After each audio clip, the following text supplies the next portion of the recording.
I'm stealing this from another movie podcast, Sardonicast. It was a listener question for them, and I was like, hey, it'd be fun to like fantasize and about having viewers sending in questions to us, and Yeah. no, but anyways, I thought it was a fun topic. It was asking about what are your like worst movie titles, for like.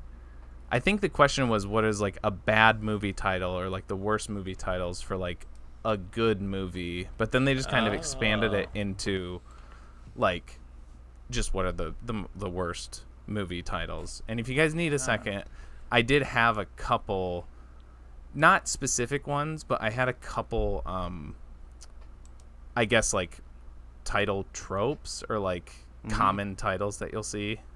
Space Thunder Kids. No, that's great. That's an awesome title. Tells you exactly what some characters are supposedly supposed to be in the movie. Yes, exactly. No, mine are title cliches. I don't know. It feels weird to call just like a name a trope, but I guess it can be. So the two that I had are movies that are titled after, it's just like a single name of like the main character. Yeah. Oh. Like Yes. Joy with Jennifer Lawrence, or what's that, Spencer with the Princess Diana movie. And like I like that movie, but I guess that's the point, right? It's like it could be a good movie, but Was that movie that came out recently, Argyle? Was that the name of a character? yes, it was. Yeah. I don't know anything about it, but I knew that was like Argyle.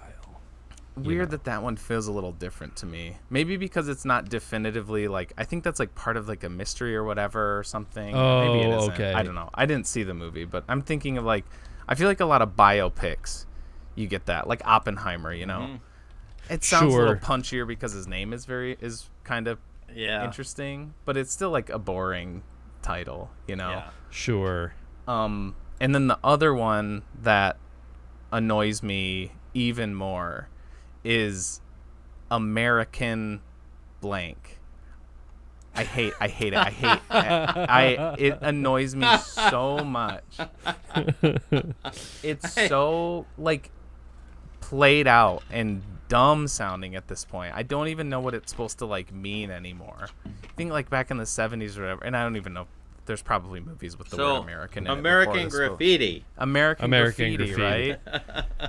But then now I feel like in the last like decade or two, it's like there's like 10 of them a year. American Fiction from last year, American Sniper, American Hustle, American. Oh, yeah. Man, some of them work because like it's funny how like I'm thinking, well, there's American Psycho, like that was like kind of before it became a trend. So does that get a pass? I don't know. Both American Psycho and American Beauty like came out around the same time. Yeah. And American Beauty, I mean, got a bunch of like Oscars. Yeah. A lot of them get nominated for Oscars, like the ones that I just mentioned: American Sniper, Hustle, Fiction. Is American Hustle? That's Animals. the David O. Russell one. Yeah. And you know what else is a David O. Russell movie? Another one that I mentioned, Joy. Oh. The single name title. Oh. Or whatever. Yeah, that is brilliant. The names. There's this movie by Joe Wright called Hannah. That sounds familiar. It's about like a little girl. Soldier. Okay, before you have to think about what is a movie called Hannah about. Right? It's got to be about a little girl.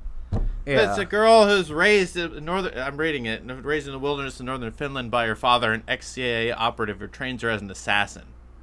Now, the movie Hannah does not connote awesome assassin picture to me. I mean, I always had trouble with that one. Well, you got to look at the movie poster where there's like a target right on the H. Right. Oh, it's what's her face? Saoirse Ronan. I never know how to pronounce that name. Saoirse. Oh, okay. Yeah, one of her early movies, but named Hannah. Yeah. Oh. Okay.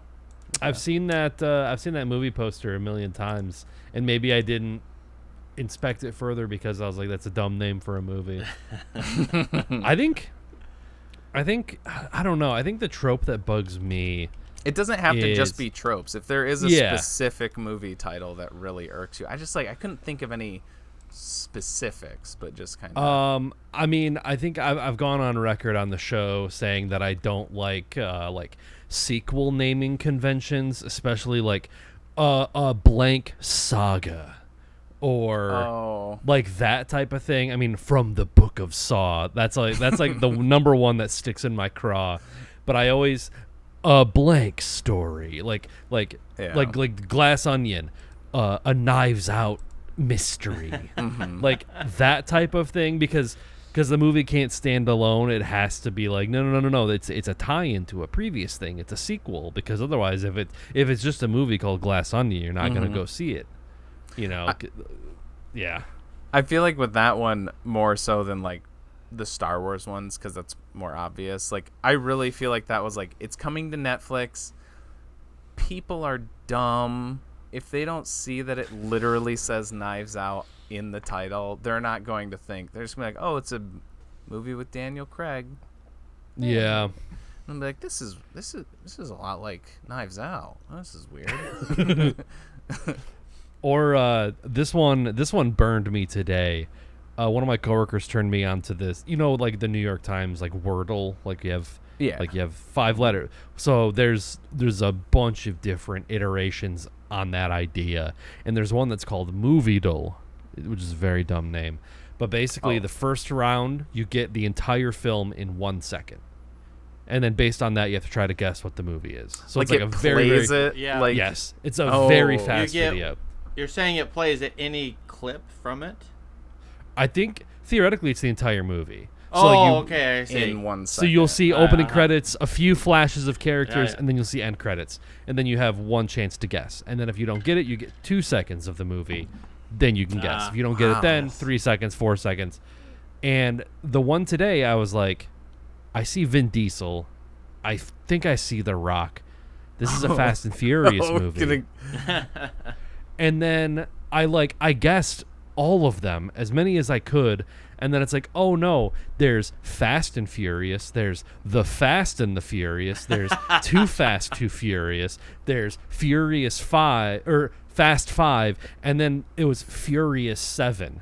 But I would have never gotten that because every single one has a slightly different title. And I was like, this is dumb. This is a terrible naming convention. So maybe that one's like prescient on my mind because I didn't get my Moviedle correct today. That's a really good one, actually. I hadn't thought of. Yeah. What and then Those what was awful. The standalone one with like their last names? It was like the 2 guys. Hobbs and Shaw. Hobbs and Shaw. I kept thinking like Starsky and Hutch. That's not it.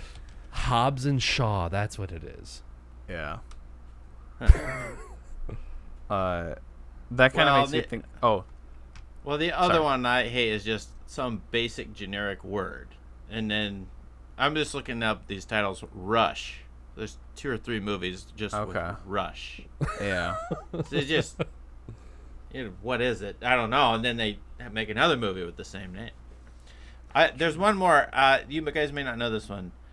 It's from the 90s, and it's a note. So if you heard of this one, To Wong Fu, thanks for everything, Julie Newmar. Yeah, I'm have you heard of that one? Movie? Yeah. I think the title was a big deal when it came out because it was like, what the heck is this? Why is this a long note as the title? Yeah. I feel like that was right around the time that like Panic at the Disco, like every single one of their songs was like I'm doing a thing or I'm right. I can't think of any of them off the cuff, but they were all like these very, very long, like basically sentences. And I feel like that was like a very trendy thing for a period of time. I'm trying to think of other movies. I guess, Dr. Strangelove would kind of fall into that because it's Dr. Strangelove or How I Learned to Stop Worrying and Love the Bomb. So like, if you count the full thing. Yeah. If you count that, yeah. Or like what, Jeannie Dielman? Oh yeah, that's like her full address. For you know, address. Yeah.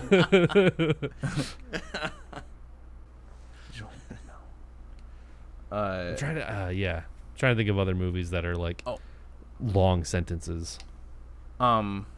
There's one that I could never remember which was which just because of those titles. So there's Tu Wong Fu, and then the other one is the Tale of Priscilla, Queen of the Desert.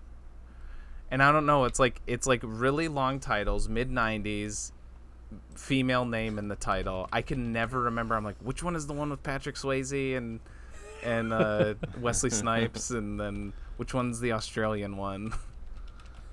Or are those the same ones? Yeah, The Adventures of Priscilla, Queen of the Desert. Yeah, that's the year before. Yeah. That's the year before Tu Wong Fu. Yep. Yeah. I'm sorry to interrupt. I had never listened to Panic at the Disco, so I'm now looking at their song titles. There's a good reason these tables are numbered, honey. You just haven't thought of it yet. Yeah, every song is just like a full sentence or a limerick almost. It'd be a pain in the ass to remember those titles. Yeah, writing like a set list. How many? Yeah. It's just like this huge long acronym, basically.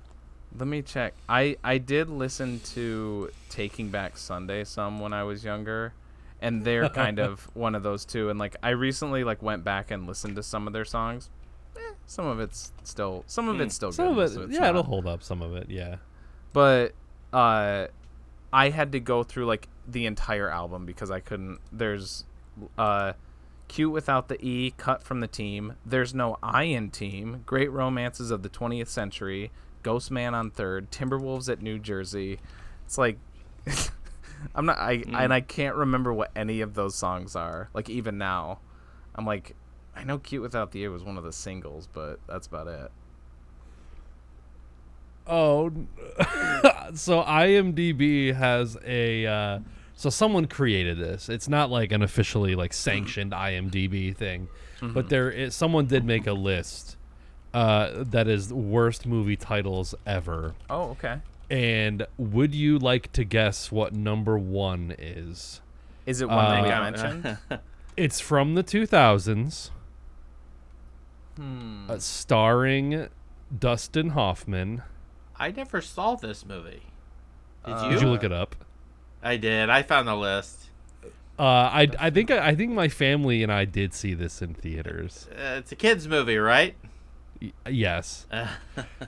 I think it's one of the last movies that Heath Ledger was in. Was he in this? Are you talking about the Imaginarium of Dr. Parnassus? No, but I think that might be a good example too. Yeah. Okay. Number one on this list is Mr. Megorium's Wonder Emporium. Oh, dude, just like Priscilla and Tu Wong Fu, I got those two movies confused all the fucking time because you're getting them confused because Heath Ledger's last movie was the Imaginarium of Dr. Parnassus, not Mr. Megorium's Wonder Emporium. That's like Marvin's Marvelous Mechanical Museum or whatever. Yeah. Freddy Got Fingered is number 23. Oh, that's a good title though. Like for the movie, right? I think that one works for the movie. Existenz. What number 18? The incredibly strange creatures who stopped living and became mixed up zombies. 2 exclamation marks and a question mark. 1964. It looks like one of those sexploitation movies, like really 2.3 out of 10. You guys ought to put that in your list. Honestly, so. Yeah. Keep that in mind, actually. I'll check it out. Dino Croc versus Super Gator. What? I have that movie. How You've Got Mail? That's not. I don't think it's a bad movie title. It's maybe little... because it was AOL,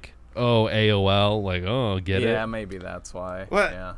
Here's a question for you, because that Twisters just came out. I have not seen it. So you put an S on the end to pluralize a previous movie. Now, we did that with Aliens, okay? It worked out, but it's pretty generic as a title. So you had an S, Twisters. You like that or not? You okay with that, or is that bad movie titling? I'm okay with that, actually. I think it kind of works. I think I am, too. I think if they called it, Twisters 2 or something, or a Twisters saga or something, I think that would have been dumb. It's not as good as my suggested title, which was Two Stirs, where you just do 2 stirs. But after that, I think Twisters is okay. Yeah. I'm okay with And that. it does kind of work because I think it's even in the trailer. They're like, we got twins, and it's like 2 tornadoes. Yeah. Which is like, that's like the dumb guy thought. That's like, how do you make this movie even crazier? 2 tornadoes instead of 1. Yeah, we saw that yesterday, and it was fun. It was. I mean, it was like a fun little dumb popcorn movie. Yeah, it was good. I liked it. Good. Yeah, I did too. I do like number 42. Not to keep going here, but the Englishman who went up a hill but came down a mountain. Yet Heard another of that one one. from 1995. That's with Tu Wong Fu. Same year. Wow. There's something going on in there. We're onto something here. This is great. That one reminds me. There's also is it like the 100-year-old man who climbed out the window and disappeared or something like that? You never heard of that one? That one's like kind of recent, I think.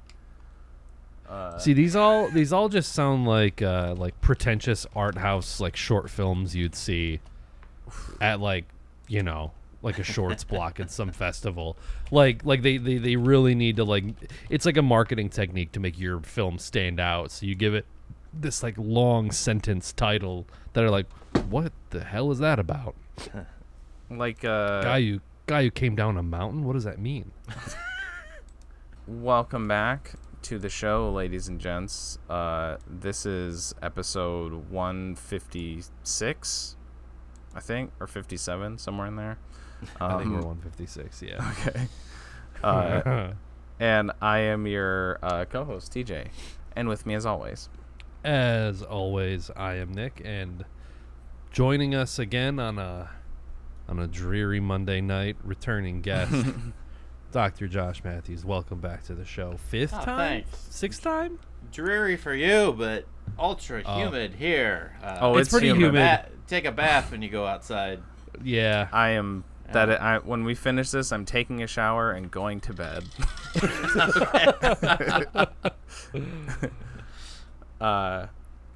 Okay, yeah, and we did a double feature this week. Partly because I just wanted an excuse to talk about this guy. Partly because it's the 100th anniversary of the first movie we'll be talking about, which is Sherlock Jr. from 1924. Directed by Buster Keaton. It follows a projectionist at a movie theater as he is sort of framed for stealing the watch of the father of the girl that he's kind of going after.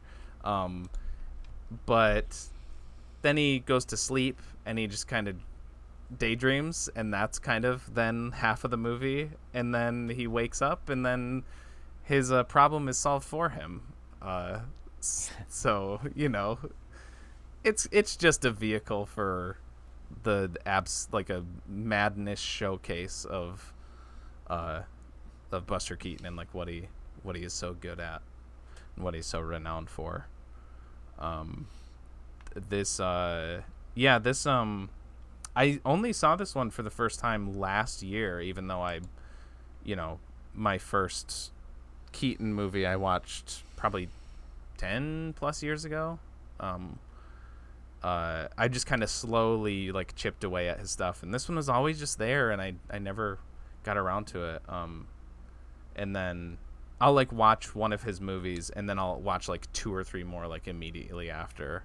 And this was kind of one of those that spurned that, and I think it's awesome. I think most of his movies are pretty good, but I think this is my favorite movie of his. So that's where I'm at. I think I'd always known that he existed. Like, I've heard that name before. I've probably seen his face. He has a very distinctive look about him. Yeah. Very, sort of stoic. Who's known as the Great Stone Face. Yes. Yeah. But I will say, watching Sherlock Jr., as many like Letterboxd reviews and other people have pointed out, the entire time I'm watching this movie, I am just flabbergasted at the stuff that he is able to pull off and do, because I think you've told me about some of these stunts, but actually watching him do them, it's how does he do the movie theater screen? Do you know how he does it? I think what he did was he literally, like, they staged the entire set inside that box, the frame of the screen, and like the people were actually there, so there was no screen. It was just like kind of a diorama almost, I guess, within this like display box that he could just enter in and out of, and then obviously when it's doing the like match cuts where he's like tries to sit down and then it cuts to him in like a field and then he falls over and then that's obviously, you know, actually just they filmed that. They just did really good match cuts. Sorry, I've got it pulled up. It's not very distracting because it is silent, so there's no audio for me to like. But again, like those match cuts, it's insane how perfect they got them. Yeah. And like the ones with the lions where like his like body language and the way that he does everything. I was talking to someone earlier at the movie tonight and I said that it's like equal parts like Jackie Chan and Mr. Bean. Oh. Like those are his two, like if you were to look at two contemporaries, like he's like a bumbling doofus that is also like I like incredibly talented at like just almost getting hit by something, but being just out of the way enough that it looks extremely casual. Yeah. And it's just you think about how much prep work has to go in to like, do they rehearse all of this shit ahead of time? Because I would think so. They're doing stuff with real trains. Yeah. Like they're doing stuff that could kill you. And cars constantly. And motorcycles and explosives. I mean, there's like, we in the general, there's one very explosive shot that happens, but just like they have like ammunition and explosives and all this crazy stuff, and it's like this is a movie from 100 years ago. Have you not seen Buster Keaton? I couldn't tell if you hadn't seen him or you haven't seen this movie. No, I haven't seen any of his movies. Okay. I knew he was like him and like Charlie Chaplin were kind of like the guys of the silent film era that like have these very iconic movies that like everyone sort of knows about. They were like 1 and 2, and then Harold Lloyd was like right behind them probably. Were Laurel and Hardy silent film guys? I think they started initially, silent, but yes. they did, I guess, adapt and turn into like talkie pictures. I had to Google this. So I've taught the general a few times. I can't remember. It's not Sherlock Jr., but you know, I teach the Purple Rose of Cairo, which is a Woody Allen 1980s film I love. And it's got some spin on Sherlock Jr. Yeah. I actually, this time I don't know why I hadn't paid attention. I had to Google search, is Buster Keaton a great pool player? Like, how did he do those pool shots? Apparently he spent months learning how to play him, then they took a long time to film that. Yeah. The sequence where he makes those trick shots. It's crazy. I mean, I get all the trade stuff is crazy. I've seen that before, but this time I thought, man, that would have been really hard. When he, like that first time, he breaks and every single ball moves except for the 13 ball. I like, my jaw was on the floor. I'm like, how? Yeah. And then every shot, it just inches by it, but he never hits it. It's there's more cuts later where it'll like cut to the guys outside the room and they're like, what, did he hit it yet or whatever. Yeah.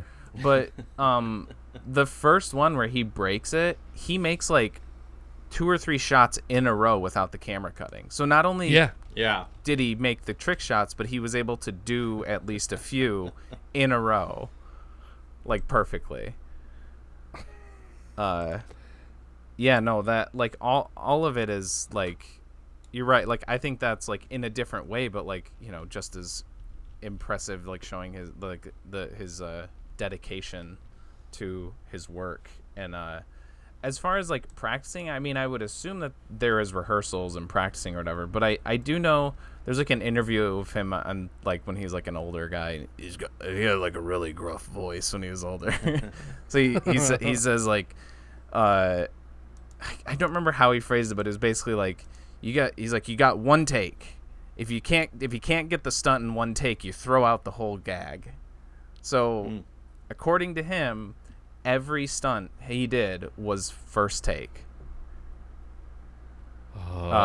Like the one where he's like on top of the building and the guy's driving away and he like hops on the little traffic blocker thing and like perfectly lands in the back seat as the car drives away. Or like the fucking motorcycle chase is one of the most insane fucking things I have seen in a movie, where like some of it, and like I say this and it sounds like I'm like downplaying it, and where like some of it is like he's on a track where like the camera's kind of like with him, and he's obviously like on a track there. He's still sitting on the head of a motorcycle that's moving pretty fast down the road, but then there's plenty of shots where you see him weaving in between traffic, like through intersections on the handlebars of a motorcycle that's just going through this busy town. And a side note to that, but something that I noticed this time that I thought was really, really neat. One of those shots where it's like a close up and it's like following him where he's on the track. I thought it was really impressive how, and I don't know if it was luck or just, you know, him knowing his shit. But there's the shot where he's riding down the road and you see a train coming in the distance, and then he like basically passes the railroad tracks like right before the train passes. But it's really cool because the entire time, I'm trying to like use my camera as a reference point. Oh my god, this is weird. It's mirrored. But say like this is the train and then he's right here in the foreground. The front of the train is always in frame, but just barely. It's like it's, you know, it's coming. It's like always there as this wall that he has to pass, and it like their speed is perfect. Like it matches it perfect. Like it's always right there on the edge of the frame. And I thought that was really, really impressive, or really lucky. Yeah, I mean, watching this, you have to feel like, sorry, there's that train scene. There it is. That's insane. And then just he covers his ears and then just barely gets. I think he breaks the fourth wall there too. Like he gets past the train and then he turns and looks like almost directly at the camera, just like. Did you see that shit? Did you see that shit? Yeah. Yeah. But yeah, I mean, yes, it's probably lucky that it worked out that way. But also, I feel like there is a pretty good sense of blocking. Like there has to be, in terms for like all of these different like stunts to work out. Yeah, the motorcycle one, the one that, again, there were multiple times where I'm just like, no way. Because you can almost, because he kind of telegraphs some of the stunts too. Like you see the bridge like this that has that space, and you see a truck pull in, and then you see the other truck moving, and the other truck goes under right as he goes over top and like manages to get across both of them. And I'm laughing my ass off. I'm laughing so hard at these little stunts, and like just the casual nature of him, just like. That's like the Mr. Bean effect, where he's just like, that's like kind of going around. That's like you said. That's like the most impressive aspect is making it look easy.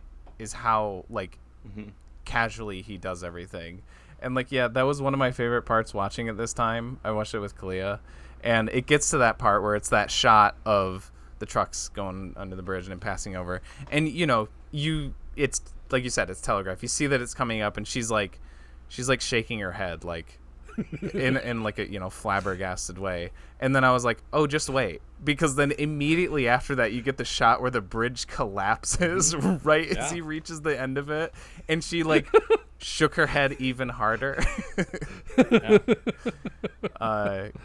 Because some of it is like, it's pretty unbelievable. Like Buster Keaton has to be jacked, right? I think he's like this fucking chucking those railroad ties in the second one. Those things are heavy.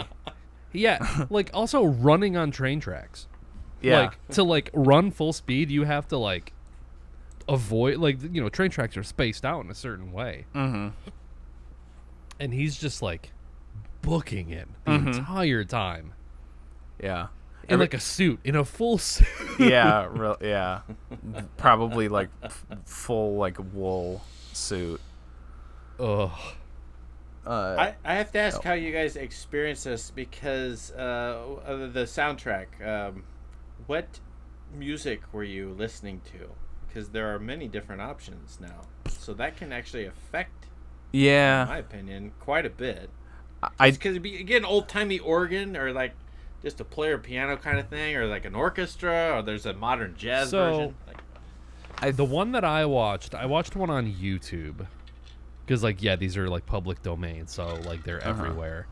I think I watched one that at the end of it, the credits, it was from like 1993, and it was more of like a full orchestra, and the music would change depending on like kind of what was going on, like the scene when he's in the movie theater and they do all the match cuts. When it cuts to him like in the desert with like the cactus and like the train goes by, the music switches to like almost like a Fallout, like bum ba-dum ba-dum ba-dum ba-dum ba-dum. Like kind of like you listen to a modern jazzy orchestra kind of interpretation. I think. Yeah. So I think I love that both one. for both of them. Yeah. Okay. Because I think I'm on that one on YouTube. There are others that are like more old timey or traditional. Mm-hmm. Yeah. If you're watching by yourself, sometimes that can make it feel like this is an old movie. Right. I found that when I go to a silent film festival every year, and the live players, a live organist or a live piano, or sometimes I've been to a couple of those. Yeah. 2 or 3 of and that's a lot better way to experience these, in my opinion. If you're going to do traditional music, but I like the weirdo modern jazz or various interpretations that you can get on YouTube, and people putting weird soundtracks to them. So because a lot of the times, like what they'll do is also kind of do that modern movie making thing, and I guess they would probably do this if you were watching it in the room with like an organ player. But like there are different themes for different people. Like when I'm watching The General, whenever it would show like the Northern Army, the music would get kind of like sinister and more like kind of minor key, like sort of foreboding. But then you'd see him on the train, and the music would kind of get a little bit more jaunty, a little more optimistic, heroic, that kind of thing. I did have to switch the first The General that I watched. It was in color, and I was like, like the weird painting of cells where it looks really weird and kind of messed up. I'm not a fan of how that looks, but I was like, whatever. I guess it's a different. I've seen this movie a few times. It's a different way to view it. But then the soundtrack they were including like not vocals, but they would include like opening a gate. You'd hear like a and then like knocking on the door. You'd hear like that, and I was like, no, I can't do this. I can't do this. It's too much. There were a few of those, but it wasn't egregious. I can do with like if it's the band, and like there's like a explosion and the band goes like that picks up. But I'm saying like literally they included sound effects, like a door knocking sound effect over the music. I like the band, I guess reacting to the movie. I'm all for that stuff, but yeah. Like in The General, when like kind of like the right before the big battle, and like the Southern armies like kind of all rallying, in the orchestra version, the band was kind of doing like the but it was like the band doing it. So I was like, okay, that's fine. I get that. Right. Yeah. Yeah. That makes total sense. Yeah. I had to look it up. I knew I had heard something about it, but I had to refresh my memory. Do you guys know about the so in this there's the one where he's there's like the water tower, and there's like the spout, and he like grabs onto it, and it like pours onto him. Is that Sherlock Jr.? Yeah, that's Sherlock. I think they both have a water tower. They do, yeah. Both of them. I did think that. I was like, this guy's got a thing for water spigots. Like, they're just perfect natural props for him to use. Yeah. I remember reading that was like, he said that was like the most dangerous stunt he did or something like that. So what it actually, I mean, maybe it might have been the most injured he ever got, because what happened is the water was like, the pressure was way more than they thought. Yeah. So as soon as the water comes out, it slammed him, slammed his neck onto the steel rail. Ooh. On the railroad there. He just gets right up and then runs away because those guys chase him off.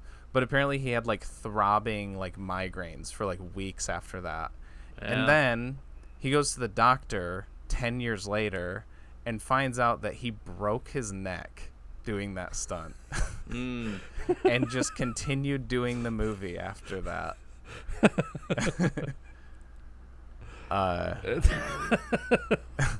He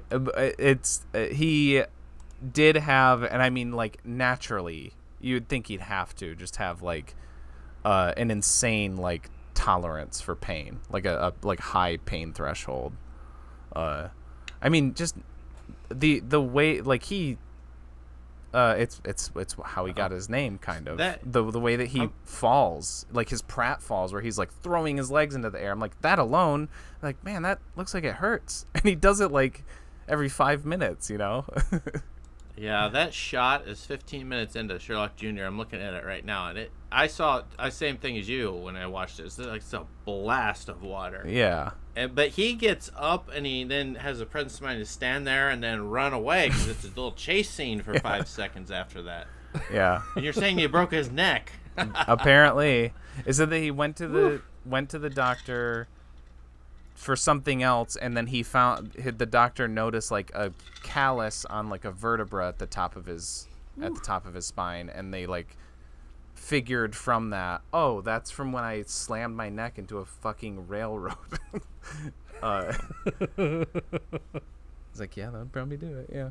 Oh, yeah, he's probably a good like what would you say, 10 feet in the air? Yeah, maybe. He's like hanging. He's a few feet, yeah. For it shoots him down. Yeah. And then, of course, another guy in a car drives by, and he gets blasted too. Yeah. Yeah. Yeah, I would say, like, aside from Buster Keaton, the other people in this movie are pretty great too. I really liked the butler guy that was trying, like, that whole sequence. Again, it doesn't have to be just like, him getting his ass kicked. Mm-hmm. The sort of like, sight gags of them, like, he's like, watch this chair, and he presses the chair, and the axe comes down, so okay, whoever sits in that chair, the axe comes down. And just like his physical comedy, where he like goes to sit down, and he's just hovering above the chair, and then he's just like, oh well, and then he goes to play pool, and they're all just like watching him do all of these things with bated breath, and he just manages to naturally maneuver all the way around them every single time. And like he's like trying to get him the drink, and like the bald dude that's kind of like his butler, his facial expressions were so great when he's like trying to communicate to like the other guy. It's like, that's the poison one, don't drink it. He switched them, he's like, and then he's like, I think there's something in your drink, and then he like sticks his fingers into the cup. Yeah. Just everyone involved just has like such great physical timing. Like that, Yeah. the pool scene alone, like it's so funny. Mm-hmm. And then the dream sequence. Yeah. Which I'm sure he just like superimposes the film on top of each Yeah, other. it's just a double exposure. Mm-hmm. But still, again, I feel like Orson Welles gets a lot of credit for like innovating cinema with with Citizen Kane, but like the shit that Buster Keaton was doing in the 20s. Again, this is like a new medium at the time. Right. Like they're just figuring out how this works, and he is like just like effortlessly innovating the form and making like something that's like so timeless that like I can watch it now and like the jokes still land. Everything about it is still incredibly funny. That's that's another thing that kind of elevates this one for me is like just how those like innovations were like people probably were like losing their minds watching this at the time, like that, and him going into the movie theater and then those match cuts, like that whole sequence is really cool. Like when you like even now it looks cool, it looks really again 100 years later it's insane like how many movies have, or I guess will have, because there's not a lot of movies older than this that we can still watch like have this staying power where it's like it's not just the stunts, like that's one layer to this. It's like the stunts are crazy and funny, but there's genuinely like funny like scenarios like that scene with those guys, or like a much simpler sort of joke thing. Like he does this a lot in his movies where basically you'll have one joke. There's one joke in a scene and he will just repeat it over and over again, but every time there's a different like punchline or a different twist to it. I mentioned when I brought up I don't know if I did on the show or if that was just off the record, but that Seven Chances movie, there's an extended sequence where he's trying to like pick up all these different girls at like a bar or whatever, and it's like I don't know, it's like a 10-minute segment of him just like doing that, and there's a different way that they reject him every time. And in this early on he's like he's digging through like the pile of trash to find like a few bucks to buy that thing for his girlfriend. And then the lady, there's like a lady, she comes up and he's like, "Oh, I lost $1." And then he's like, "Describe it." And she's like, "This." She's like, like kind of like yay big, and he's like looking at it. She does this like wings on the back, and he flips it and he's like, "Okay." And then the next person comes and they're like, "I lost $1." And then he's like he imitates what she just did with the like describing the dollar, and he's like and then he hands them that. And then the third guy comes and he's like this big burly, bearded, scary looking guy, and he just gives him the $1. And then the guy like looks at him confusedly, and then he picks up his wallet in the trash that has like multiple and then I think he like immediately starts digging through the trash after that. Yeah. So it's the same joke. It's like, oh, he needs $4, I think. But the joke is that these are all other people's and they're coming back for it. And that could just be it, but he finds ways to like do it differently every time. And it's like that's genuinely like witty, funny comedy, like still to this day, The one that got me was near the tail end. I think it might be actually the last sequence of the movie, where like him and his girlfriend kind of reunite in the projection booth. Yeah, that's good. And he's watching the movie to see how he's supposed to like be romantic with her. Like he's watching the movie and he sees the guy put his hand on her shoulder, so he's like, and then he does it, and then he kind of grabs her face. He's like looking, and then he looks at her, and then he does that, and then it's such a good like end gag to the movie where the movie cuts to like him sitting with like two kids and he's almost like, uh-oh. Yeah. This thing like the Looney Tunes like zoom in on his face would be appropriate there or something. Yeah. But again, it's like, another sort of innovation is being limited by not being able to have sound on these movies, and how to convey jokes and ideas without that. And this movie is just, like the dollar bill scene, the scene where he's like literally peering out to look into the cinema to see how he's like, he puts the ring on the finger and he's like, oh, and then like, it's just like this perfect way of conveying these ideas with like no talking whatsoever. Yeah, I do really like appreciate that, and like good silent films where you can have, especially with him, because he has according to him, this is another thing I remember him saying, is that he had fewer. He was like comparing himself to like Harry Lloyd and Charlie Chaplin, and like how many less like title cards or like subtitles that he had. So like other ones will have quite a bit more kind of on average, like somebody says something and then it reads out what they say or whatever. He has way less of those in general. So it's a lot more on the actors to really kind of sell that. And yeah, it's cool to like you I don't know. I don't even know what. I remember the titles in this that say like Sherlock Jr., the world's greatest detective.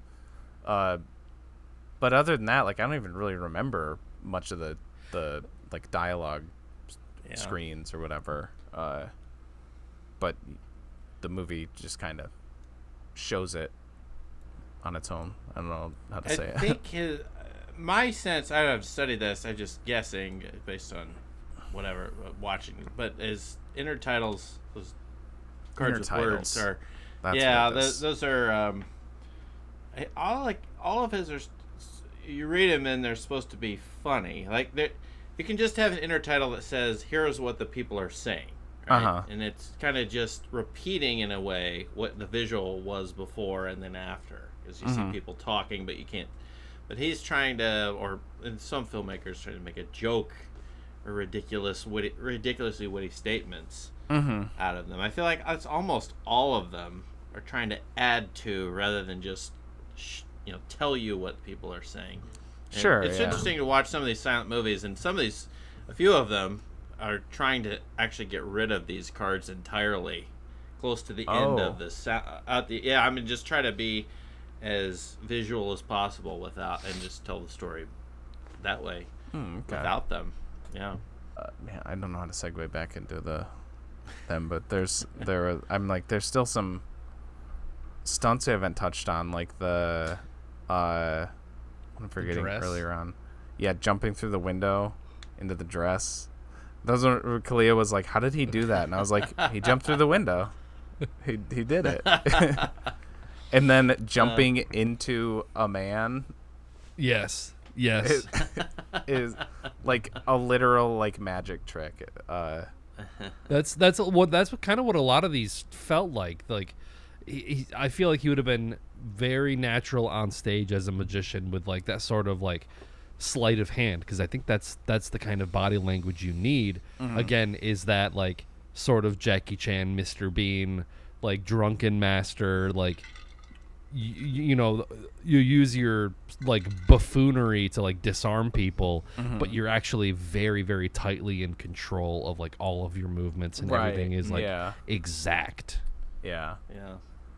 I don't know if it was like his whole family or just his dad was in vaudeville, and I think he like as a really young kid like did some stuff there. So like from a child he was kind of performing in that sort of like circusy vaudeville style. I think that's where he got his nickname from, because he was really good at doing pratfalls. Well,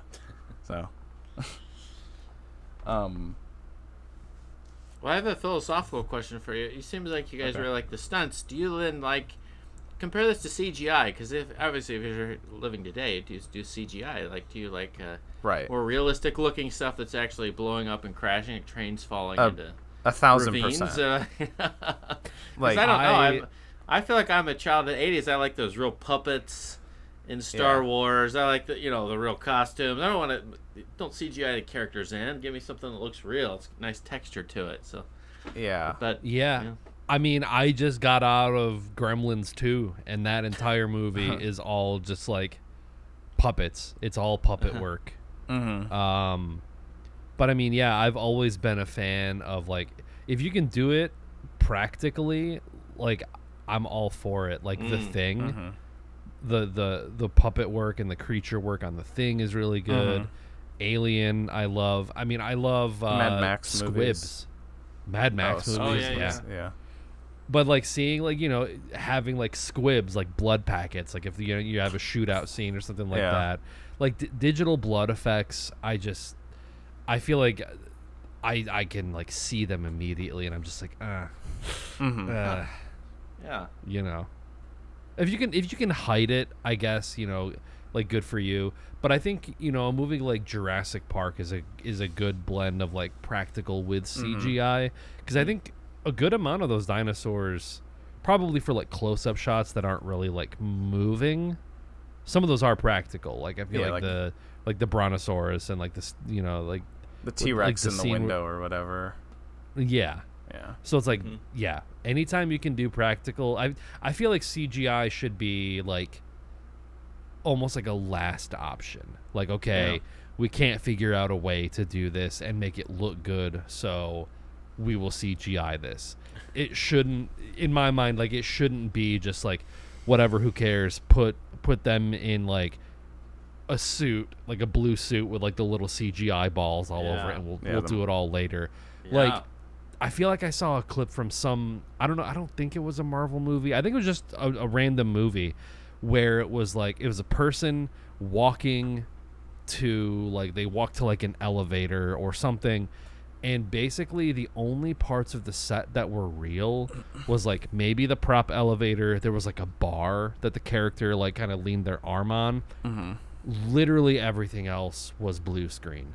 And then you see the final product, and it looks like they're in, a very futuristic, like a high rise, like a Blade Runner style high rise condo type thing.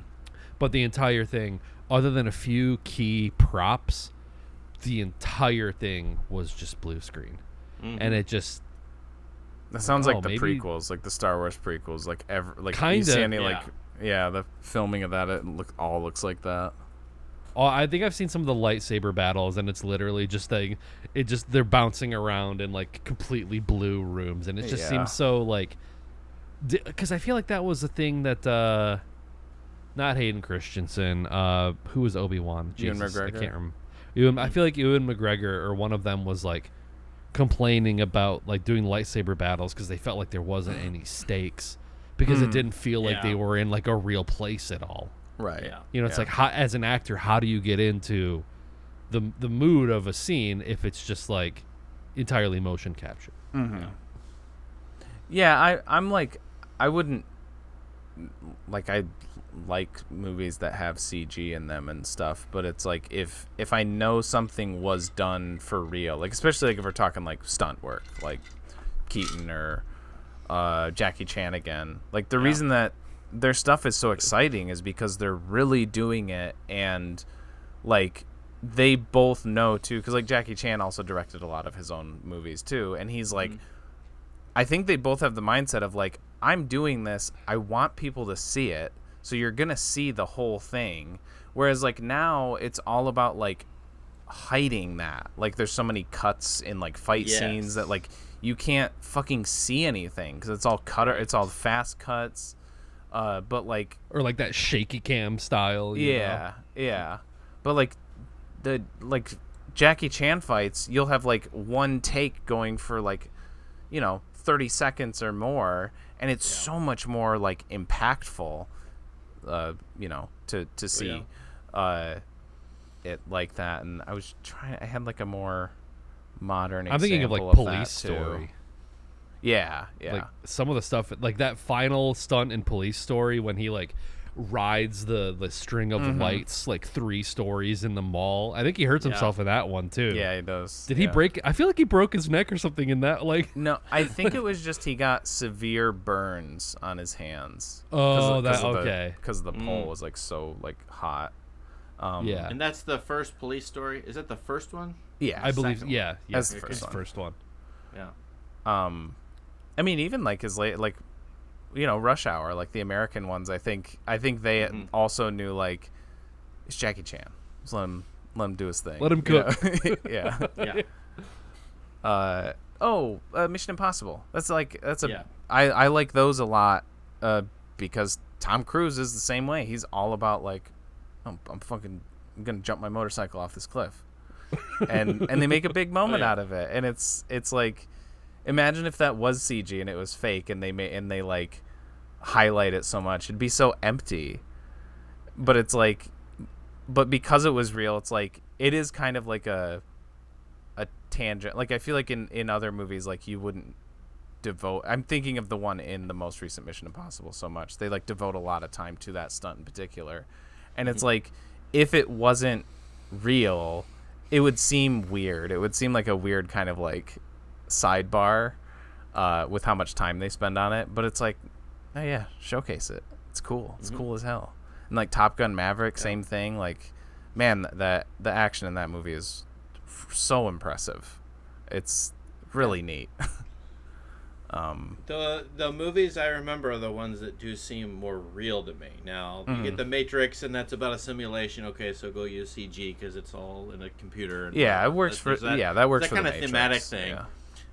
But you're right. I remember some John Wick stunts too. With the dogs. It's just crazy to me. Keanu Reeves is pretty. Yeah, I think he's serious about his action too. Yeah. And I can't figure out why this is just a old man rant. Why there aren't more of this kind of thing around? I just don't understand it. Why not? Like, maybe it's on YouTube. People are making 2-minute shorts. Doing crazy things like this, but why can't movies do more? I don't know. Because I feel like when movies do that, people talk about it.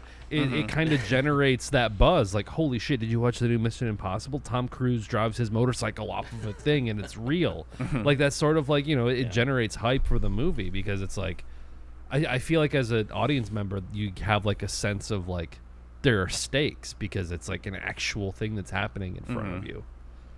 Yeah, I don't know. There's a universality to Keaton.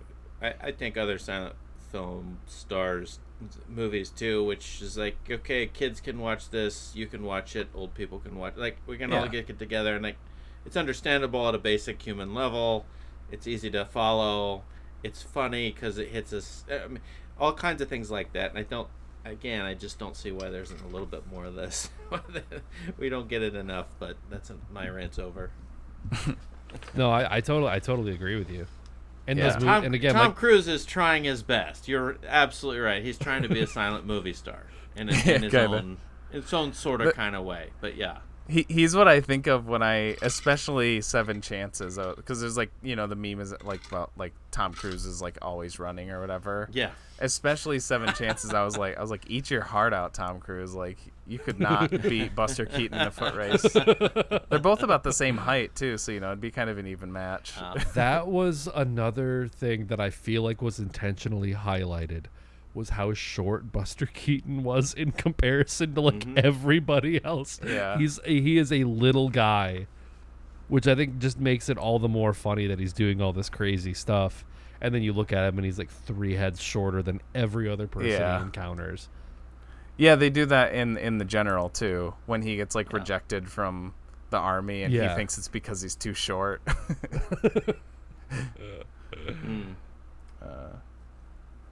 Well, speaking of, do you guys have anything else to say about Sherlock Jr. specifically? I'm sure if there is, we can jump back to it. But you guys good with scores and moving on to the General? Yeah, that's fine. Yeah. Okay. I'll start us off. I think this is a 10. I think this movie is like pure magic on every front. It's impressive for the time. I think a lot of it is still incredibly impressive today. You said it's It's funny.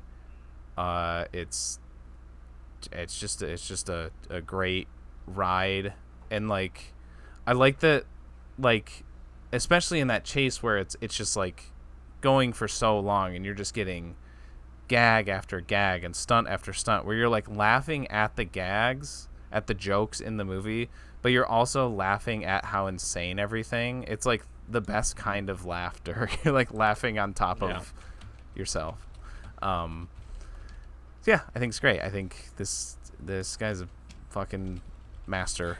I think he's one of the my all-time favorite directors. He knows his craft. And this is I love a lot of his stuff, but I do think that this is his best in my opinion. So that's it. 10. Yeah, that's gonna be a 10 from me as well. I was entirely enchanted watching this, and just because like I kind of knew going into it that like this guy is known for these sort of death-defying stunts and crazy things, but I didn't know like at what level it because he does it on the micro as well as the macro. Like I'm laughing in pure amusement and wonder at him breaking the pool balls and not hitting the one ball just as much as I am him like riding on this motorcycle and just timing it just right to go over these two trucks. And then like another vehicle turns the corner that's like this vehicle I've never seen before that's like a perfect U shape. Oh yeah. And he goes into the vehicle. That's right. Like that entire sequence, I'm just like, come on, how? So yeah, I think this movie transcends age. I think you could show this to anybody and it would be impressive and hilarious, and it's got like a legacy that I think will go on forever. Like it's an incredible film. It's insane that it exists and it was able to be done at that time period. Yeah. So yeah. Nice. We missed the part, the whole punchline to the pool scene too. Is he avoids all that and then he goes outside and he like tosses it and then like bounces it off his knee and then his foot and then catches it or whatever. Like he almost like fucks it up at the last second. Oh yeah, this is a 10 for sure. But just to qualify it, if I'm watching this by myself with an old-timey organ score, I don't like it that much. I mean, I have to have the right mood and soundtrack and right people. So I watch these things with kids. My kids, I have 4 kids, and I've shown this to silent comedies to various audiences. And to me, it's more fun with more people because you just get cackling, and that just. Do your kids laugh? Do they like these? Oh yeah, well, I think most kids. I'm gonna guess, but I think most kids can. I don't. What's the age range? 5, maybe younger. Up because you've seen Looney Tunes, you've seen enough cartoons. These are all influenced by the silent comedies. I think 5 to 100, the kids from those age groups. But yeah, I think it's good to watch with an audience, and I'm looking it up here finally. The Clubfoot Clubfoot Orchestra, which is modern music. Now purists do not like this at all. In fact, they're like, I interviewed a guy from my channel and he did not like this because he's a silent movie pianist and he does all that. Stick to the 20s, stick to the time period, that kind of music. But I do like innovation and trying something out, so that's a Clubfoot Orchestra score that I've always loved. I loved it for 20 some years since I first heard about that and saw it. So yeah, and I love pretty much the Buster Keaton sweet spot, the late teens to the later 20s. Yeah. You guys keep watching his stuff because I think you'll like most of it, if not all of it. Yeah. Yeah, there's still a couple of like, I think the big ones that I haven't seen still, and they're not like as big as this, but like Cameraman and The Navigator are 2 that I want to see, that I feel like I hear talked about more. And then I have more on my list. Another one that I want to watch is 3 Ages. That one sounds kind of a little different. I think that was his first feature too, that he actually directed or whatever. But yeah, I've seen, I don't know, half dozen to like 10 of his, I think, including short films, I guess, because I watched Cops recently. That one was pretty fun. Yeah. There's a lot of great shorter movies. You know, like Sherlock Jr. is, I think it's a two reel. I think it's a two reeler. Some of those are one, and some Cops of them is a one, I think. 3 or 4. Yeah. So if you can probably find a Blu-ray that has a lot of one or two reelers on it, which is very fun to watch that kind of thing and go through his shorter filmography. It would be cool if like Criterion doing like a release of like a collection of his stuff could be really cool. I think The Cameraman is on Criterion, but I don't know if any of his other ones are. Just I wonder, like a box set, kind of like the Fellini one you've got back there. Like I know they have like the Ingmar Bergman box set. Yeah, there's no box Criterion, set. It's like Kino has one, and Cohen Film Collection I think has put out 2 or 3 that has 2 features on each disc. So you just have to piecemeal it all together if you want to collect them. Yeah. Or yeah, there's an Amazon Buster Keaton complete collection 14 disc set, but it's clearly out of print, and it's $400 on Amazon. Wow. It's also Oh, you got the Godzilla one. That's cool. I did. Did you just get that, or have you had that? I just got it recently. Yeah. That's so awesome. It's fucking sick.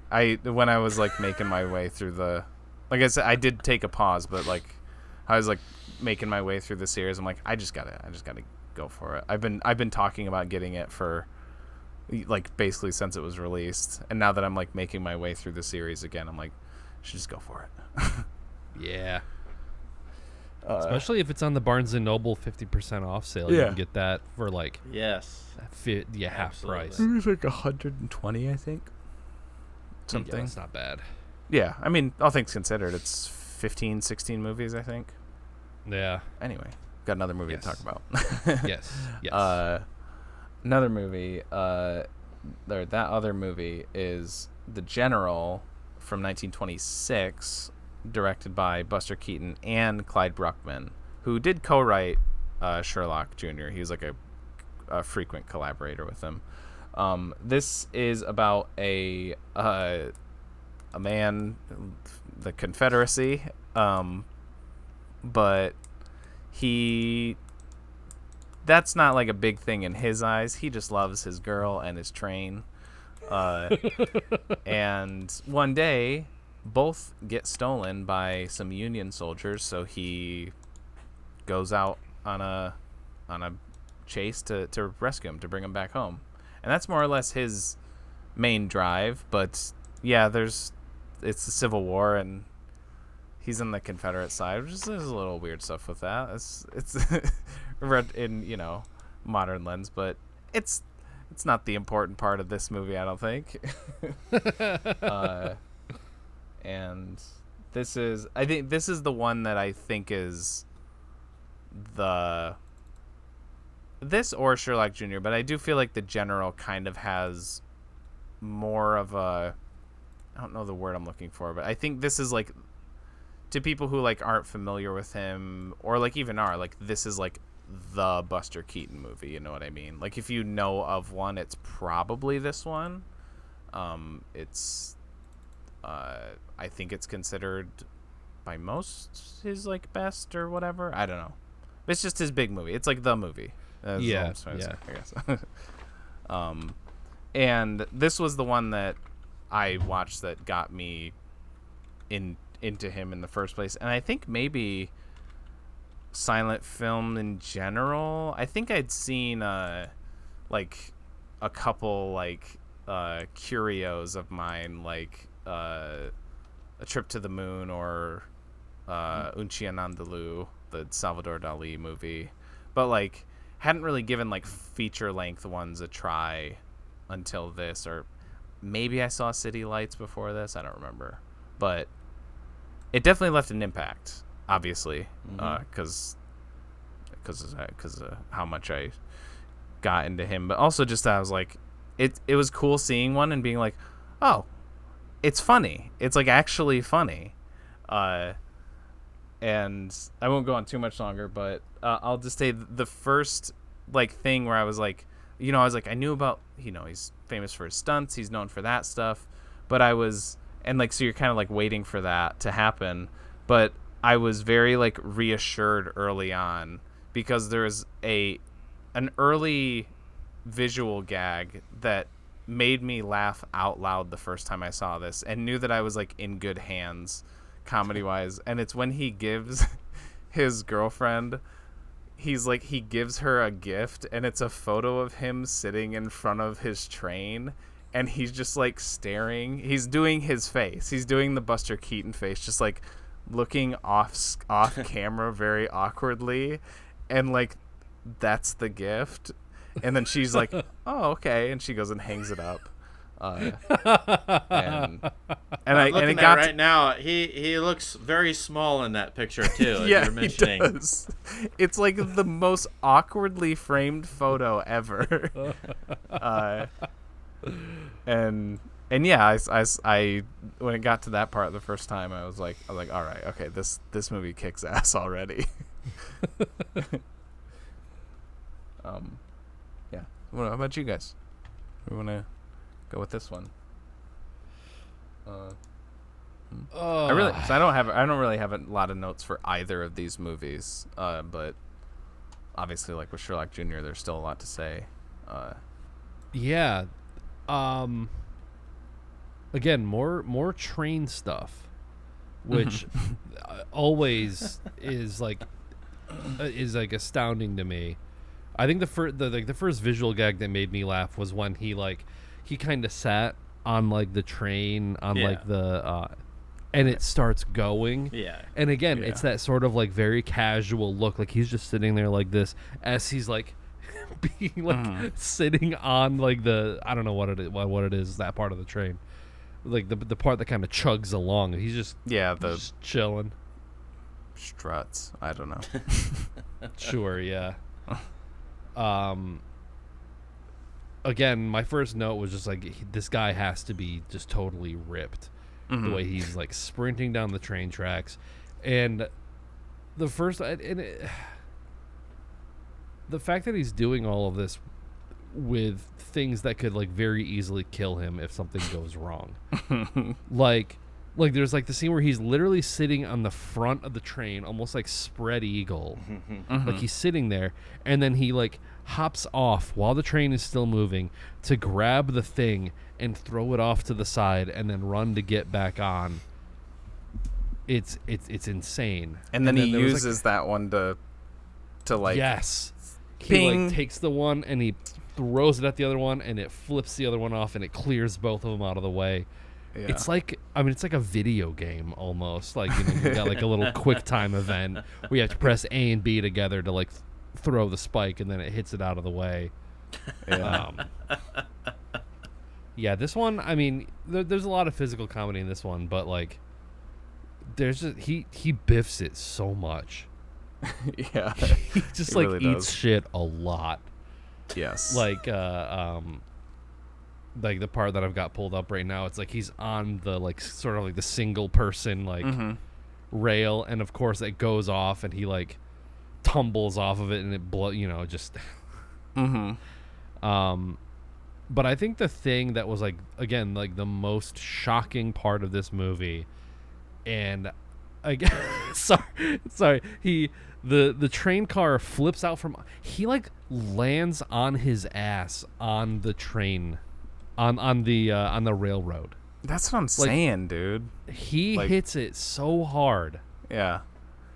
And that's just like that's just like not even like a highlight. Like he does that so much in his movies, like his big like legs in the air like pratfalls, that it's not even like a thing. But every time it's like, that looks like it really hurts. But it's not the point of the joke or the focal point. Yeah. He's almost like not like a superhero, but just like he kind of is. Like he doesn't feel any pain. He just gets up and he keeps on running like nothing happened. And then he does the running leap onto the tricycle and like rides that for a while until he eats shit on that too. Yeah. People even have bicycles, tricycles. Like, who in the world is riding that stuff? Like, what kind of vehicle is that? I know, it looks so like cumbersome and weird. Yeah. And it's wooden. Like, how fucking far would you even get on that thing? Well, he demonstrates that he doesn't get super far. Yeah. And then he also does the jump when there's like the fire like separating him from the train. He like tries to jump on it right as it starts moving, and he falls through the trestle or whatever. That's pretty good too. That was a very good visual gag for me where he swims back up, and I think she like doesn't know what to do. So she like puts she like sets the train off. Yeah. And so he's like, "Oh, okay. I need to like cut her off to get back to the train." So he like kind of climbs up this side of the mountain, and then again, it's perfectly shot. You see the train coming around the corner, and then the train stops. He comes down the hill, and then she changes her mind and puts the train in reverse. So he has to climb up the hill again and go the other way. Yeah.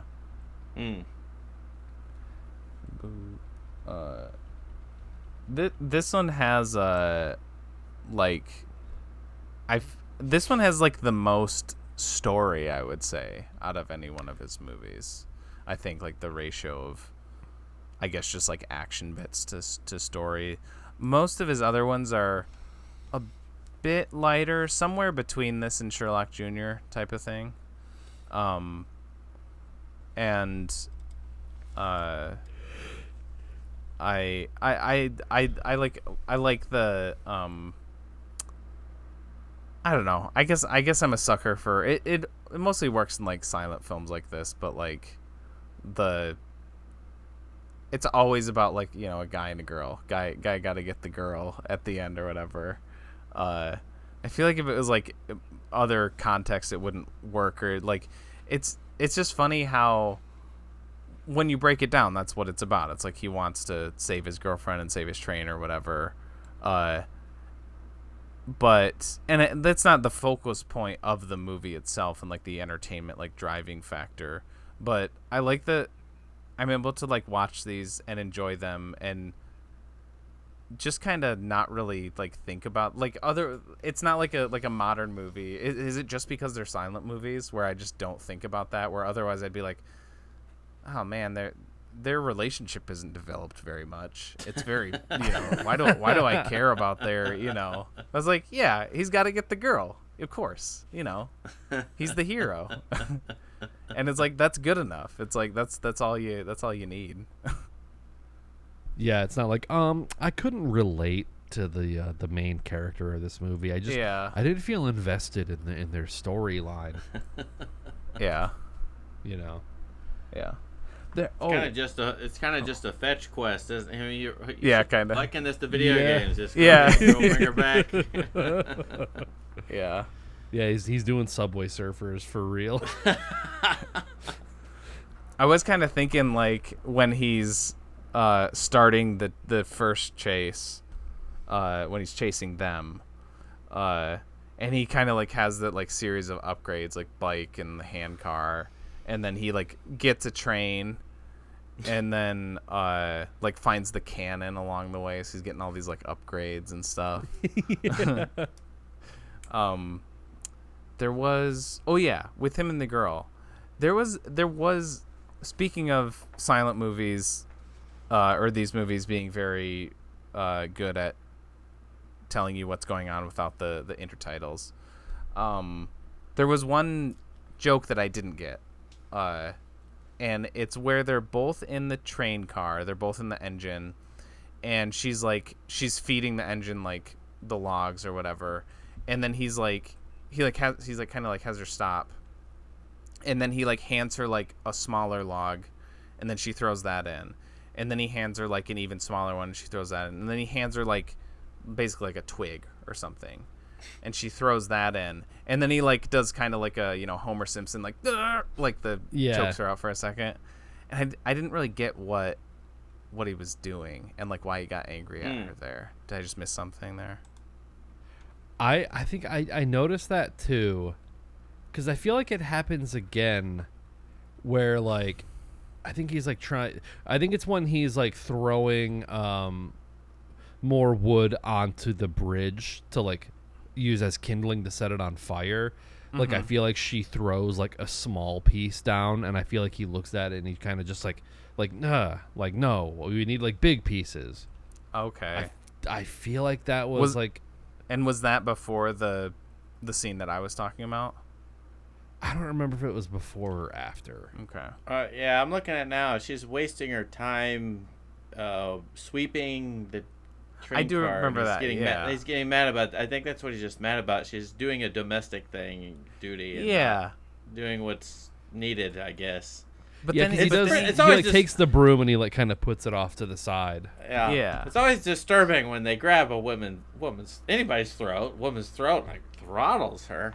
Yeah. 1920s values there. Yeah, exactly. Yeah. Yeah. I like it is like just for a second, and then he's like, "Oh, let me give you a kiss." Yeah.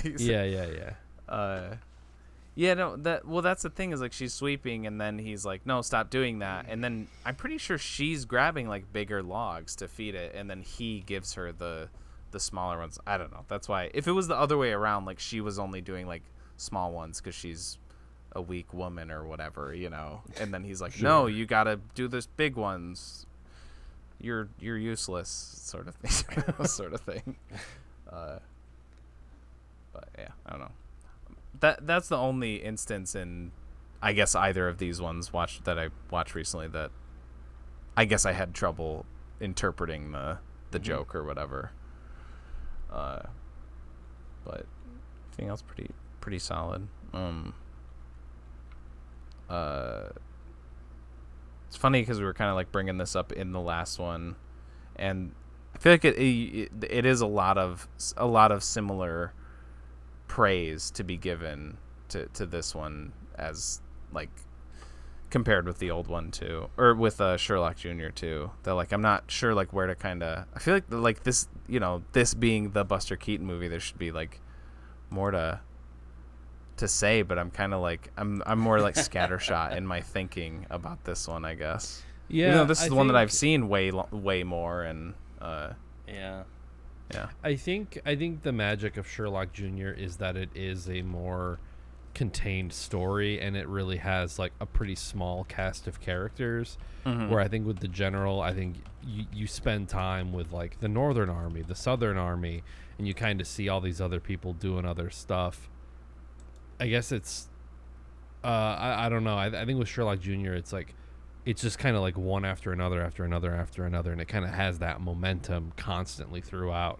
Where I think maybe sometimes with this one, it was almost like I don't know if it was like too much of a good thing, but I did kind of catch myself checking out a little bit. Yeah. During just like some of the train ride sequences. Like I was still I mean very impressed whenever like a stunt did happen, but I don't know. I was with you until you mentioned the train stuff. I'm always like 100% engaged in the train action. But the lull for me is when he gets to the Union camp at night. Yes. And it's like a necessary scene, but to me it's like everything else it's a necessary scene because that's him rescuing the girl. That's him, you know, that's why he's there, right? That's his whole goal essentially. But it feels like it breaks the pace so much from the movie up until then. It's been so like breakneck, and it is after that too. It's they're on a fucking train for most of this movie, and there's a bunch of crazy shit going on, and then you have that scene in the middle where it's just, you know, he's kind of doing like a slow like infiltration, and it just like I said, I think it is it's just kind of a weird kind of break in the speed or pacing of the movie. Maybe that's what it is. I agree with you. I show this to students. I always feel like that section is slow for me. It's always been slow for me. I never personally I mean, it's an out and back story. Okay, so that's the middle part where you exactly, got to transition. Right? Yeah. Night, day. Okay, that's a transition. But yeah, there's not as much going on there as exciting. I think probably because for me the train sequence before this, where the cannon's nearly gonna blow them up and so on, that's just so thrilling. It's such a lull at that point. That's maybe when I go use the bathroom or something like that. Sure. The movie. Yeah. Yeah, the like him going around the corner like as soon as the cannon, or like right as the cannon's about to go off and hits the other train or whatever, and then another great use of his expressionless face is the when they drop the last car in front of him, so his train is like pushing it, but he like doesn't see it approach, and then he like looks up and it's there, and he's just looks like so like dumbstruck, and then like later he's like looking away, and then that one gets set on another track or whatever, so it's not there anymore, and he looks back up and it's just that face, it's just the expressionless face, but he uses it to such like great effect. It's so funny how like he can, you know, it's just that expression, but using it in like the different ways is really funny. Yeah, and entertaining. it's like the same expression, but I feel like he can move his eyes just ever so slightly and convey like sort of like micro expressions in that expression. Like the scene that I think was like a really good sort of like a setup and then a payoff was near the end. There's like this big battle sequence that's going on, and he gets like I love that, like, yeah, it's like right before like all the horses and everyone leaves town, and he finds like the one belt with a sword in the middle of the road, and he's like, oh man, like he's like, oh, I have one too. And then again, this is like a magician trick type thing. He grabs the sword and there's nothing, and the blade is still in the hilt, so he's like and then he like kind of puts it back on. And this is like the sequence when they're like kind of setting up some of the cannons, and I just love that he kind of has the same expression, and he watches one by one each dude get picked off.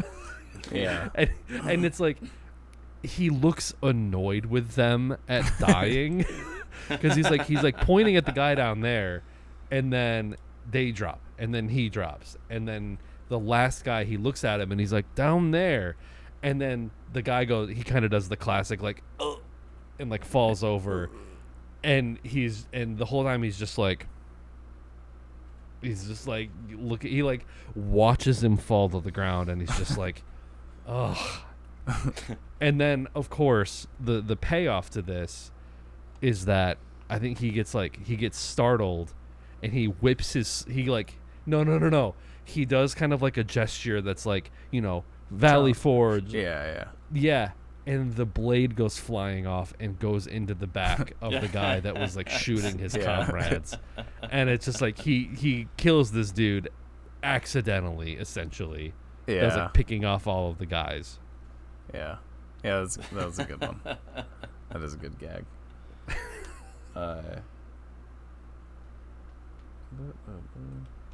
The bridge scene. Oh yeah. That's, as soon as I saw him setting up the fire on the bridge, and I was like, no way. There's no way that he's going to like take a real train, and send it into a river and destroy like a bridge. There's no way. And like, Did watch you not that know shit. it was coming? No. I mean, because that's pretty famous. And you know, if your first time watching, I didn't know if you knew that was coming or not. I did. Oh, I mean, cool.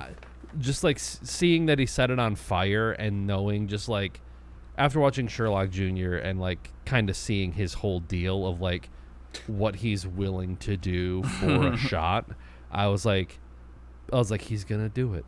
He's going to send this train into the river, and like, it's going to be like extremely expensive, but he's going to do it. And sure enough, it wasn't a miniature. It wasn't any sort of like cheesing it. It was a real train that goes down. and I was like, unbelievable. I'm trying to find the actual cost, but I know that that was one that I did know about that before I saw it, because it was like at the time, and maybe for like some time after, it was like the single most expensive like stunt or like shot in like a movie. Was like the wrecking of the train. Let's see if I can find it. Oh, there we go. It says the train wreck of the Texas shot cost $42,000, the most expensive single shot in silent film history. That and to get it perfect and to have it be what it is, when you have one shot, there's your risk. Oh man. Yeah, for real. Yeah, that one, like, even if he didn't have his rule, that one you can't really do again either way. Well, and if you watch it, I don't know how they did it. Somehow the train falls toward the camera somewhat, so you can kind of see it. Cause it didn't fall away where you can't see it as well. It just actually collapses towards you a little bit. Yeah. How did you do that? Yeah. I don't know if they set it up that way, if they could, but. Yeah. I think it's literally just they started the track on fire, and it just, they just did it, and it's exactly they kind of that's that Mission Impossible, the motorcycle jump thing, where they're like, they're like, this is what we're gonna do. He's like, we're gonna set this on fire because we're gonna collapse the bridge, and then you get to see him do it. 42,000 in 1926 is the equivalent of $737,000 today. 700. So $750,000 for a shot. For one shot. Yeah. Yeah. That's crazy. Like, even thinking of like, I wonder, like, what is that, like, adjusted for inflation, is that still the most expensive shot? Because like what like what else, like I'm thinking of even like movies like the biggest budget movies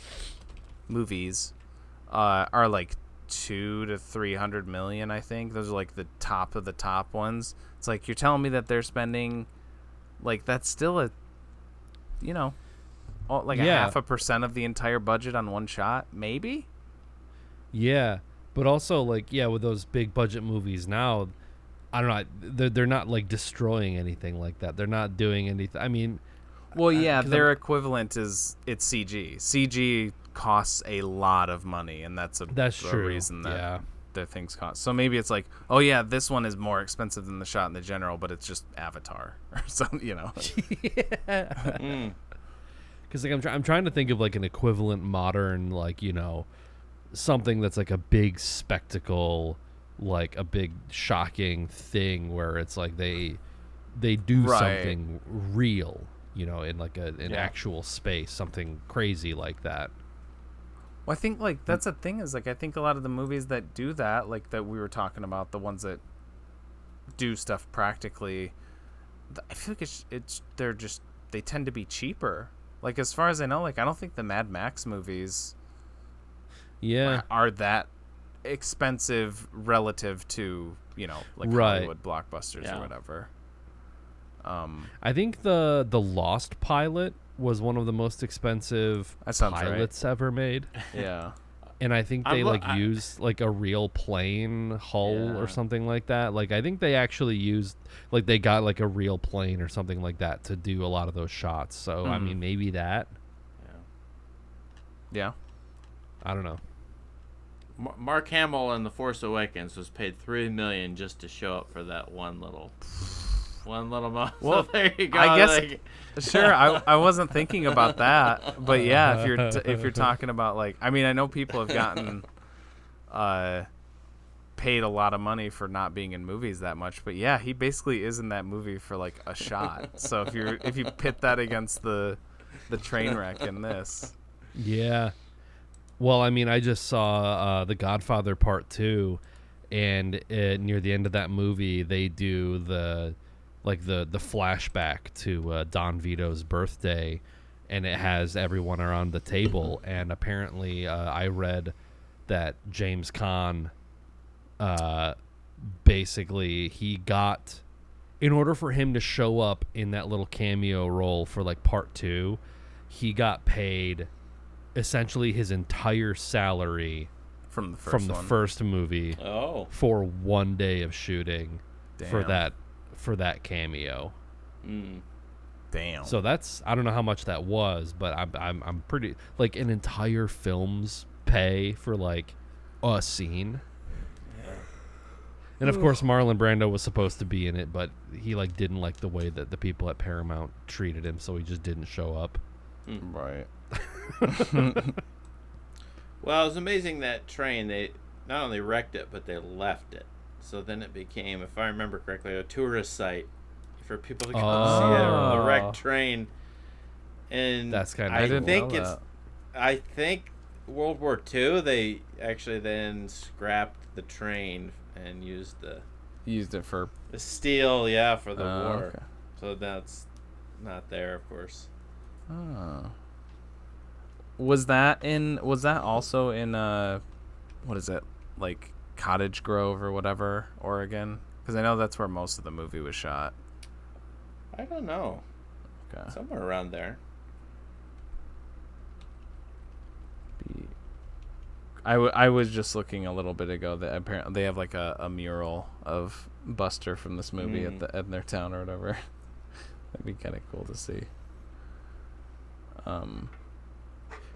Well, I mean, did you know that there's a Buster Keaton Film Festival in Muskegon? Really? Apparently, from the ages of 12 to 21, Keaton spent every summer in Muskegon, in Michigan. And so every year there's like a film festival, and there's like a little there's a statue of, there's like I think he has like family that still might live out here too. Okay. But every year they do the Buster Keaton Film Festival in Muskegon, and it's a whole thing. To check, when did you say it was? I think it's usually in the fall. So shit, I'll have to check that out. I looked up cool October 5th, 2024. So okay. I don't know if they do like screenings of movies or if they have like any sort of family that shows up. Yeah, the International Buster Keaton Society hosts an evening of Buster Keaton films, with a live accompaniment by Dennis Scott on the theater organ. So I think they do it like authentic style, like they have someone doing like live. That's cool. Playing along. So I might kind of want to check that out. That does sound cool. I have had I have seen the General with like a live, like full orchestra before, but it'd always be cool to see more of them or whatever. Would be awesome. Yeah, it's weird. It's weird.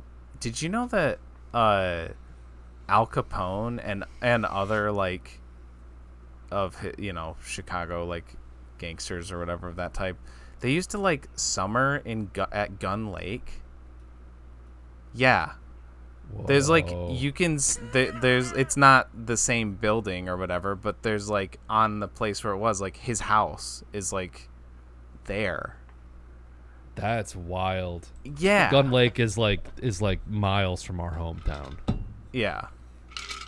And there's Kalia knows a lot more about it than I do, but there's like a little kind of community there from that time, and that's very strange. They had Lake Michigan right there. Like, why did they come here?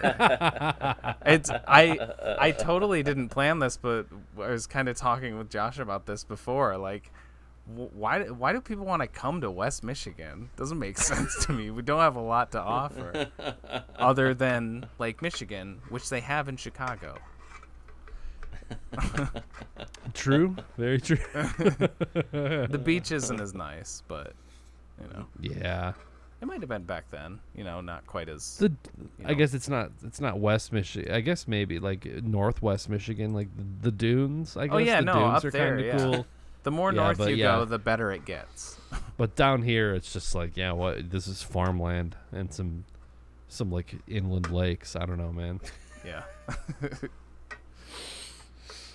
The General. Yeah. It is a good movie. We're just, maybe we're tired. We talked about Buster a lot. Is there anything that you guys wanted to talk about this one? He did more animal stuff, which I thought was funny. Like in the previous, in Sherlock Jr., he had like the lions, and then in this one, he had bears. Mm-hmm. So it's just I like that. Like, not only does he do these death-defying stunts with trains and getting hit with physical objects, but he's like, it doesn't stop there. I'll throw myself in front of like wild animals that could tear me apart as well. Yeah, just to flex. Every yeah. I was looking hard at that lion scene in Sherlock Jr. I'm a little confused. Was it real? Were those lions sedated? Like, what was going on? How do you deal with that? Probably. I think they were sedated. That's my guess. That'd be crazy if he was just like, no, just let's just do it. Let's just roll it. see what happens. That part in this one made me think of the I think it's the Every Frame a Painting video about Buster Keaton, and he mentions that, or he has a point in there that like in Buster Keaton's movies, it's like characters only see what the audience sees. So there's like the part where they kind of like run into the bushes after he pulls his girlfriend out of their like the base camp or whatever thing. And then he kind of comes around and she's not there, and he's like looking around for her, and then she kind of like pops out of a bush in front of him, and I'm like, he would see her, she's right there, but she's obscured by a bush from the camera, so we don't see her or he doesn't see her until we see her. And then the same thing with the bears. Like, it's dark out, they have night vision, they would maybe be able to see the bears, maybe not, but they like only see them when the lightning strikes and the light picks up, and they're like, They kind of react, and then it gets darker again, and then I think she runs away, and then he's just kind of like standing there, and then the lightning comes up and he sees him again, and he's like, oh, like he already forgot that the bears were there or something. I feel like he kind of plays with that idea a little bit. I feel like he does it in this one, but he really does it in Sherlock Jr., where it's like when he's kind of like looking at the book of like what a good detective does, and like the rule number 1 was like follow your man, and like he's like that's another good scene, like right behind him, mimicking every single footstep and mannerism. He like flicks the cigarette, and then Buster catches it, and yes, but I feel like that's sort of like that idea is like obviously like people's peripheral vision, they would know that he's there, but he's just like, he's like, oh well, he can't physically see him, so like, therefore he has no idea that he's actually there. Yeah, exactly. Yeah. Is that it? Yeah. We good? Yeah, good in a row. I'm good. Okay. All right. Who wants to start? I did it last time. I can start with this one. I think I'm going with a 9 on this one. It's still very, very good. It's very entertaining. Does some of the craziest stunts of all time, all the time. Every movie, it just seems like he's just doing the craziest shit I've ever seen. I guess like a little bit of the pacing kind of slowed down. Now that I'm thinking of it, because like you guys were talking about like the train, I don't know. I think just maybe some of the train stuff got a little repetitive with like the whole like throwing the logs into the fire, and then it's just like they're moving. But every stunt with the train was very engaging. Like there's like another one where I feel like there's like it splits off, and one train goes this way, and then one goes up like on a hill, and then stops just at the right spot, and then backs down. It's just like, this was like a relatively new mode of transportation, like a new technology, and he's essentially doing Mad Max style, like like he's like throwing logs, and the other guys are getting the logs out of the train tracks. It's just like it seemed very like a Mad Max car chase, but done in the 1920s on trains, which That's was fun. again just like mind blowing. So yeah, I mean overall, very very good. So I'm going with a 9. Nice. I would probably agree with you. I want to disagree, but I'm just looking at Buster Keaton's height. He was 5'5". I didn't realize he was that short. That is yeah, that's pretty 5'5". short. Yeah. I would say a 9, and my problem has always been I thought it was a little overrated. Like, it was hyped to be one of the greatest movies ever, and it does get, to me, there's been so many train movies and movies that have sort of topped this, and then things that have been influenced. Our influence has grown out of this, like all the Looney Tunes and Wall-E, and you name Mad Max and so on. So, I think if I lived back then, it'd be one of the greatest movies ever. So I actually like, I'm just going on and on here, but I like 3 or 4 Buster Keaton movies better than this. Probably 7 Chances in 1 week, and for Sherlock Jr. for sure. So, but week. Okay. yeah, 1 week is a shorter Okay. one. I think it might be a one reeler, but it's Okay. very great. Yeah. Anyway, it's never been like a movie that I've gone in parts. I really love, but not the whole thing. So, but Yeah. still, it's great as a movie. So it's not a 9. It's great. Nice. Yeah, I'm there with you guys too. I think when I first was introduced to this was at a college. I saw it in class. And I think then I was like 10 out of 10. But like now, having seen other Buster Keaton things and like putting it in context, I'm like, it's weird because it's not like the movie is worse, but it's just kind of seeing more of, like, never having seen Buster Keaton before. You're like, oh my god, like the stuff that he does, and then like seeing his other movies and all the other stuff that he can do. It's like, yeah, I'm not trying to say like it cheapens anything in this movie, but it just kind of puts it in like a greater context. And yeah, this time, like I said, like I was kind of more aware of stuff like that, the slower part in the middle, which was really the only real dull part for me. The like slower part for me.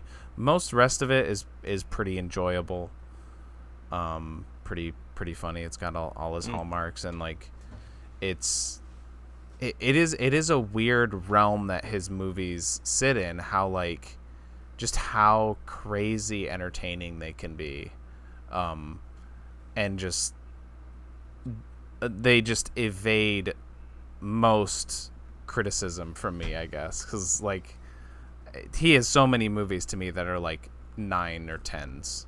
I think the only one I wasn't like over the moon about was Steamboat Bill Jr. That one I think I did maybe a 7. And there was even in that there was still some pretty cool stuff. Like every movie of his, no matter how much like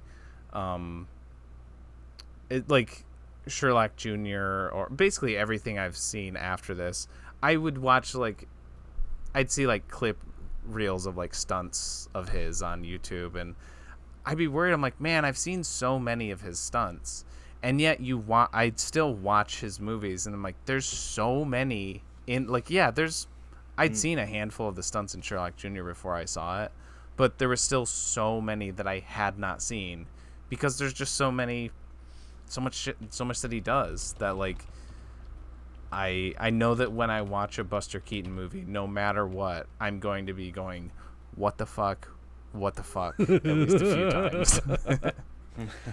Oh, he's gone. Oh my god. Where? Just like Buster Keaton himself, he just disappeared, and I don't know. Not good at bits. Yeah. We have the same committal as Red Letter Media, where they'll like start a bit and then they'll be like, yeah, okay, never mind. Did you watch the wokest show of all time this year? Yes, I did. Okay. I was trying to think of another show that I could say instead, but nothing good was coming to mind. Du Bois. Yeah, The Boys, the 4th season. The Boys is back in town. When did you finish it? Probably like a couple. Last time we recorded, we brought it. Probably a couple days later, just because, like I said, I just didn't realize that the last episode had come out or whatever. Yeah.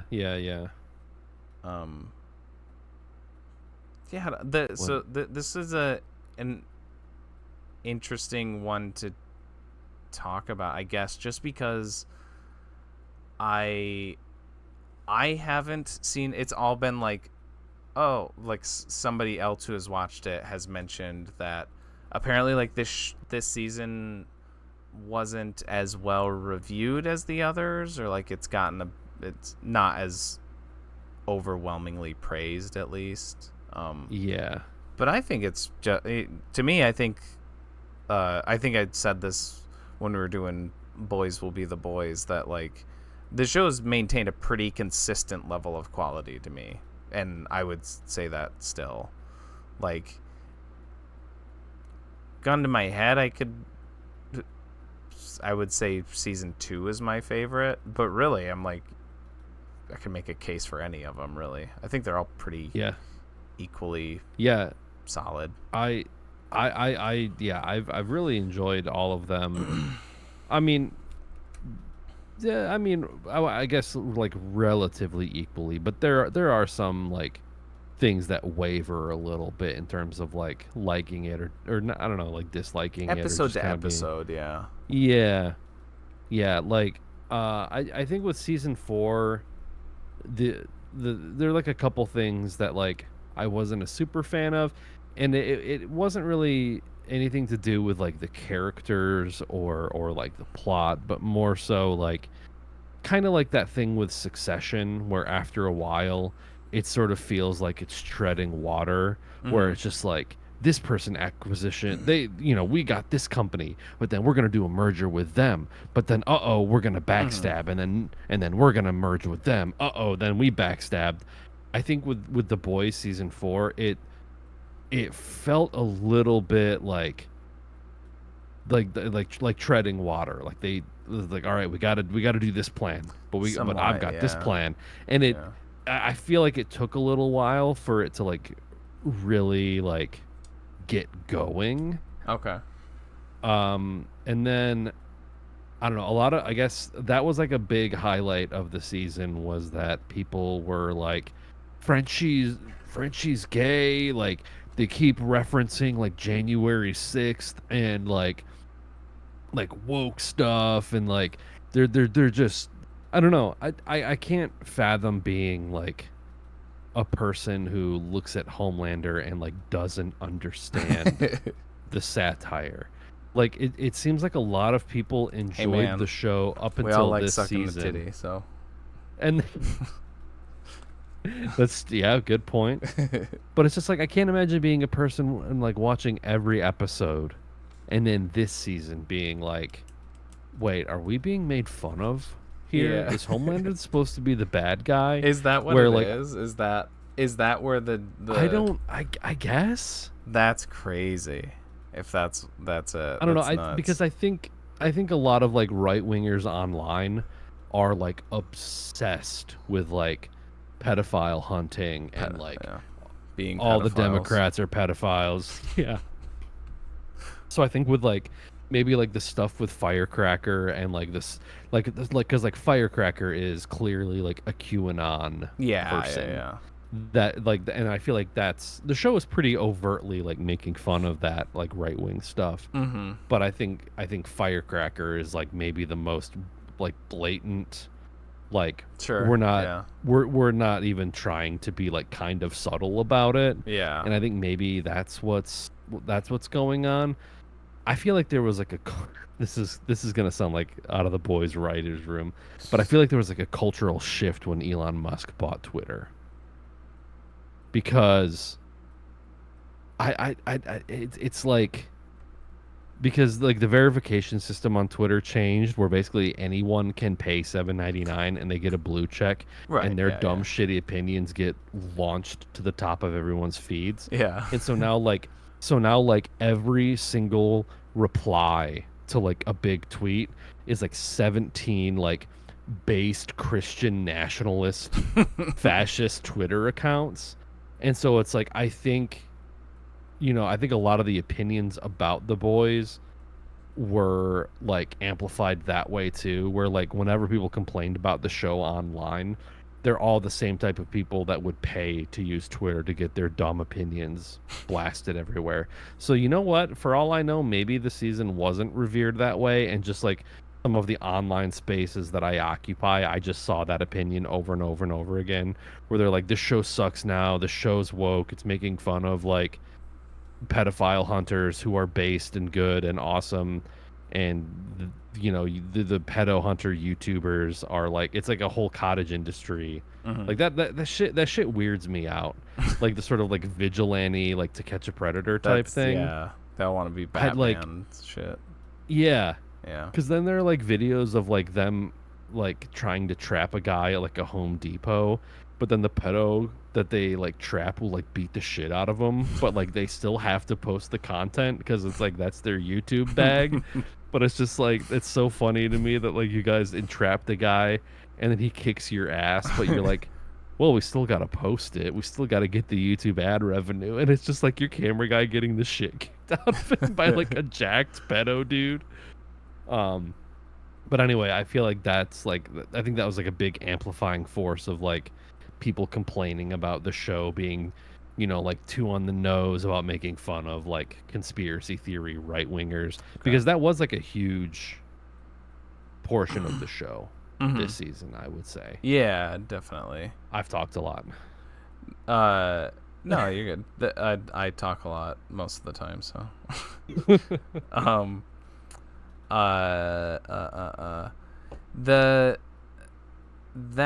That's always one of the things that I do like worry about with that show, but I feel like it like rides the line perfectly of like if not being too woke as like how they mean it, but like if there was like any more of that in the show, I'd be like, okay, we got to talk about something else. There's got to be.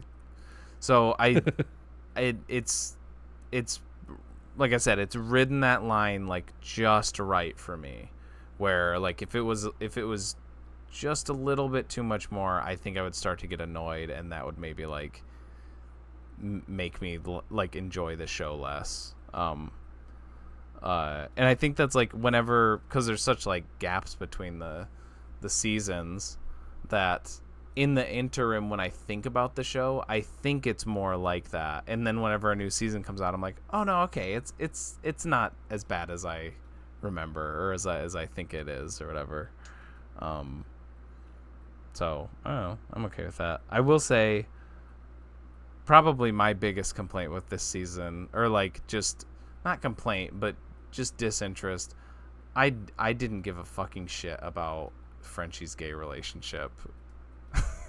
I did not give a shit. It was so like, you knew exactly where it was gonna go.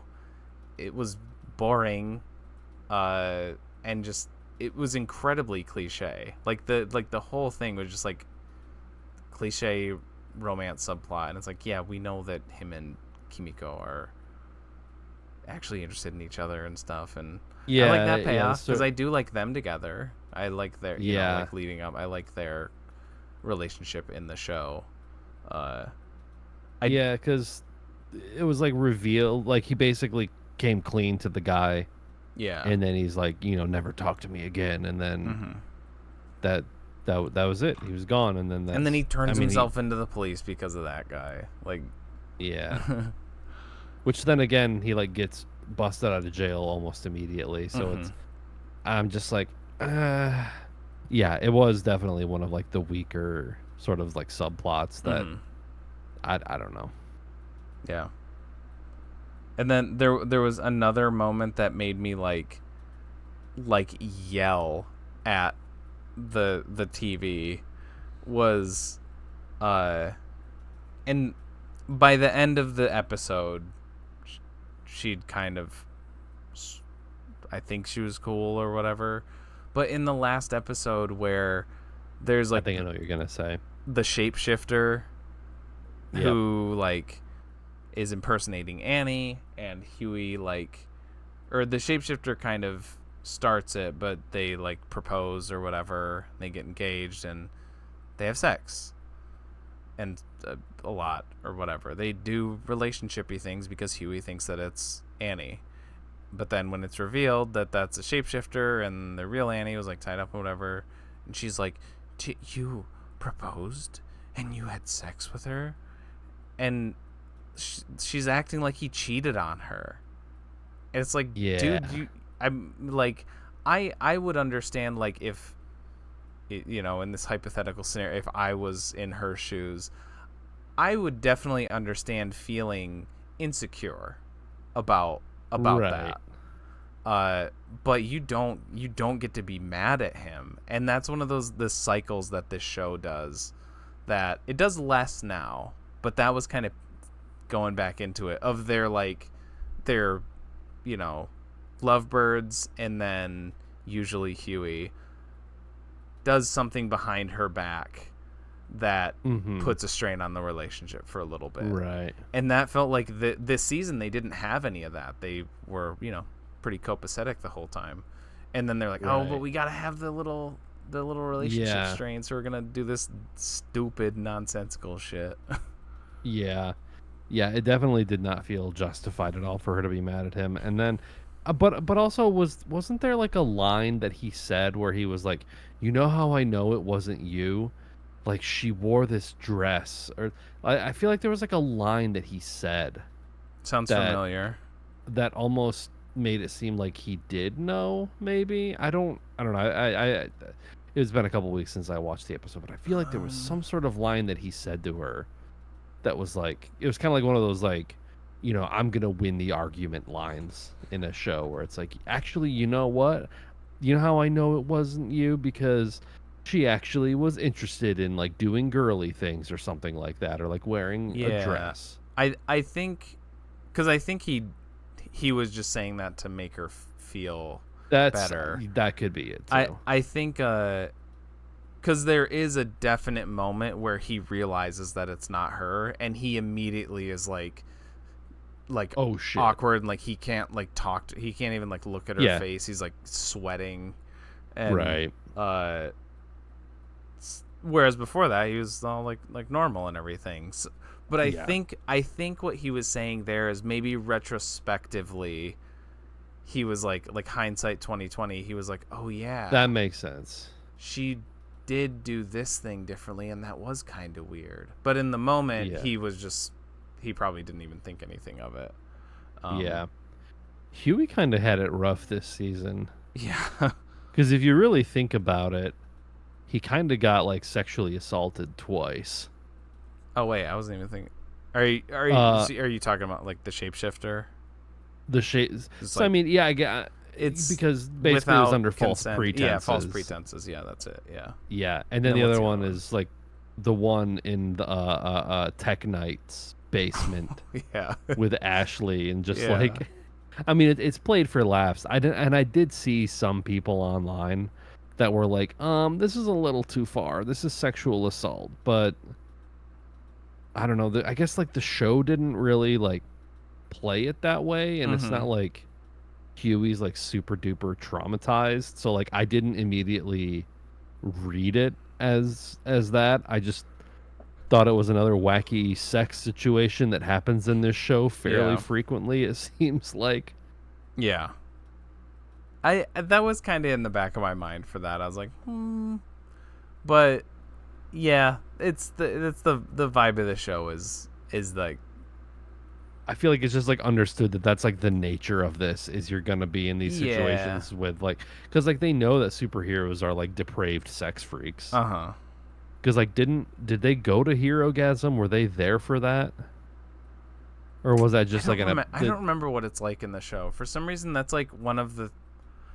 I don't know. I feel like I could remember. Or did they show up in the aftermath? I don't remember. Maybe I can remember moments from like the comic more, which is annoying because I vastly prefer the show. Yeah, I don't remember. That was in the last season, I think. Yeah. Yeah. Or was it? No, was it? When was season 3? Because was that? I think season 3 is the one when we did like each episode. Yeah. Yeah, and I think that was like 2022. Yeah. Okay, then I think it was. Yeah. Yeah. Yeah, because we did Herogasm. That's right. Okay.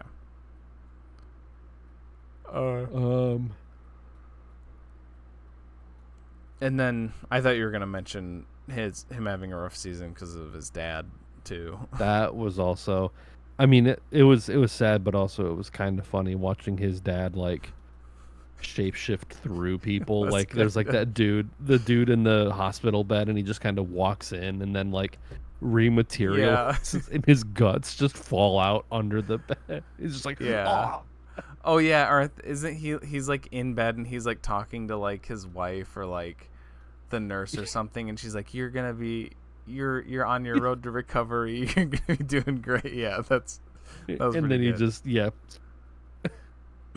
But that's actually kind of a good, I didn't even do this on purpose, but that's kind of a good sort of parallel in my head to the Tech Night like sex crime stuff, is like the tone of the show with both of those is like kind of comedic in a way, like with that, or like with Simon Pegg's like the brutal like violence that he's, you know, accidentally causing, like juxtaposed with like more serious, like, you know, yeah, Huey's being like sexually assaulted and like, and then his dad is dying, and I think the humor, and I mean, say what you will about this, but being that that's like a consistent tone of the show, that it's like that's not the first time that something grossly sexual has happened and been played for laughs. Usually, most of the time, it is. Yeah. Or some people have been killed very violently for laughs. So like, since that is like just how the show is, it like it kind of makes the stuff easier to take in, I guess. Mm-hmm. But in the case of his dad, I would say maybe to the show's detriment, because I wasn't as like I was sad about it, and I like Simon Pegg, but I wasn't like really emotionally like devastated when that happened. I was just like, oh, okay. I wasn't like tearing up or anything like that. Right. And I think part of it is that tone kind of almost working against it. Yeah. Whereas with the Tech Night stuff, the tone kind of helps make it palatable, or just kind of like, it definitely lessens the blow when you have like Ashley like, yeah, lick my fluids up, like just being weird. Yeah. Yeah. And that's crazy that they killed off Tech Night, because like he was kind of a big part of Gen V. Oh, is he? He's in that. Have you watched that? Basically, like, yeah, he's kind of like trying to, because one of the characters, something happens in like the first episode that like one of the characters basically like kind of flames out, and they're like, did he kill himself? Was there something else that was going on underneath? And then like Tech Night comes in to be like the detective, and he's got like, you know, he can like, oh, your heart is racing very fast, or like, you know, they kind of do that, like they'll zoom in and you can see like sweat beads on their forehead or something like that. Like he's very perceptive to these little things. He's like a pretty big part of Gen V, which is like another show that I don't know what they're gonna do with, because the actor in real life died in a motorcycle accident last. Oh shit! Like, really? Yeah. Like the main character. Shit. Let me look up his name. He's in another show. His name is. Who is he played by? Chance Perdomo. That does not sound like a real name. He was in another show. Damn, it's a bummer. But like, yeah, I think in March he like died in a motorcycle accident or something like that. He was in The Chilling Adventures of Sabrina. That's Chloe knew him from that. Oh, okay. But yeah, I mean, he's 27 years old. Damn. But is he the main character in that show, or just was one of the main characters? Okay. And apparently they said that they're not going to recast him. So okay.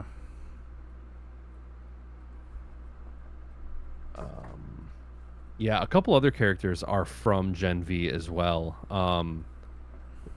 For the season finale, the two that get Frenchie and Kimiko. The like bald chick and no. Oh. The bald chick is the one that goes after Annie. Oh, okay.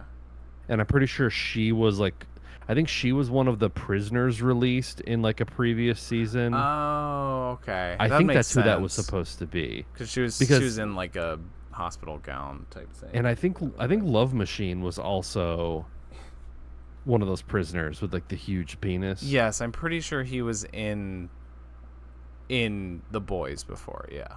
Yeah.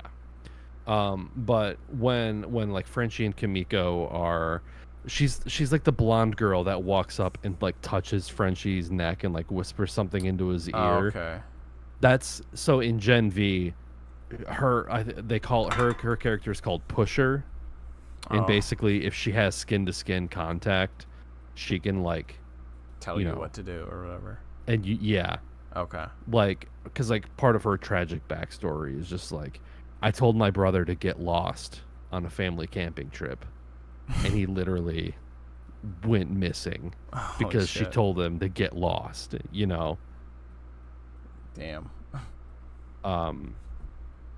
So that's so like I saw memes online that was like, what did she whisper into Frenchie's ear?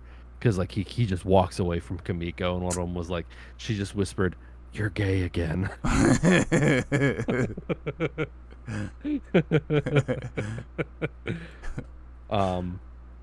But I will say, I think the season finale, whatever I may have felt about, they're kind of treading water, like they're kind of doing this, kind of will they, won't they about a lot of stuff. The last like 15 minutes of the finale, I was like, okay, my seat is in the upright position. They're setting stuff up. Yeah, because the next one is the last season. Jeez, I'm yawning. Because I was like, I don't know. I feel like I've always made fun of shows that rely on like character deaths to like advance the plot forward. Like I was resistant to watching Game of Thrones because I was like, oh, what? That's all that ever happens in that show is characters get killed. But then now I'm like, okay, but someone's got to die, right? Something's got to happen. Something has to like kind of push this forward. And so I don't know. I guess I'm kind of glad that it was the I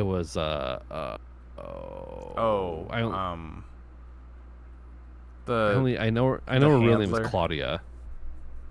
Damn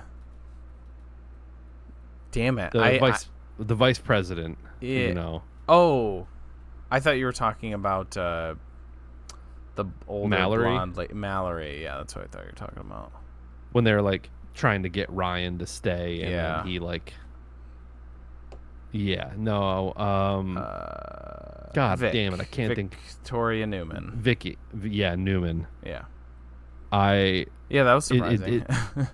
I was like, oh shit, like he just rips her in half. Yeah. It's like, all right, well that solves that problem. Because that was kind of the whole thing. Like that was like one of the big things that I was kind of like getting a little irritated about was like her allegiance and just like she's like, I'm a suit, but I'm gonna do this, but I'm scared, but also I want to try to kill Homelander, but also I'm gonna team up with him. She just felt like a very snaky character. And I guess it was nice to like have something to like kind of propel the momentum of like The Boys, because I basically know how the comics end. I haven't read them, but like I've I've just kind of seen synopsis of what happens, Mm-hmm. and I think that's the route they're gonna go down.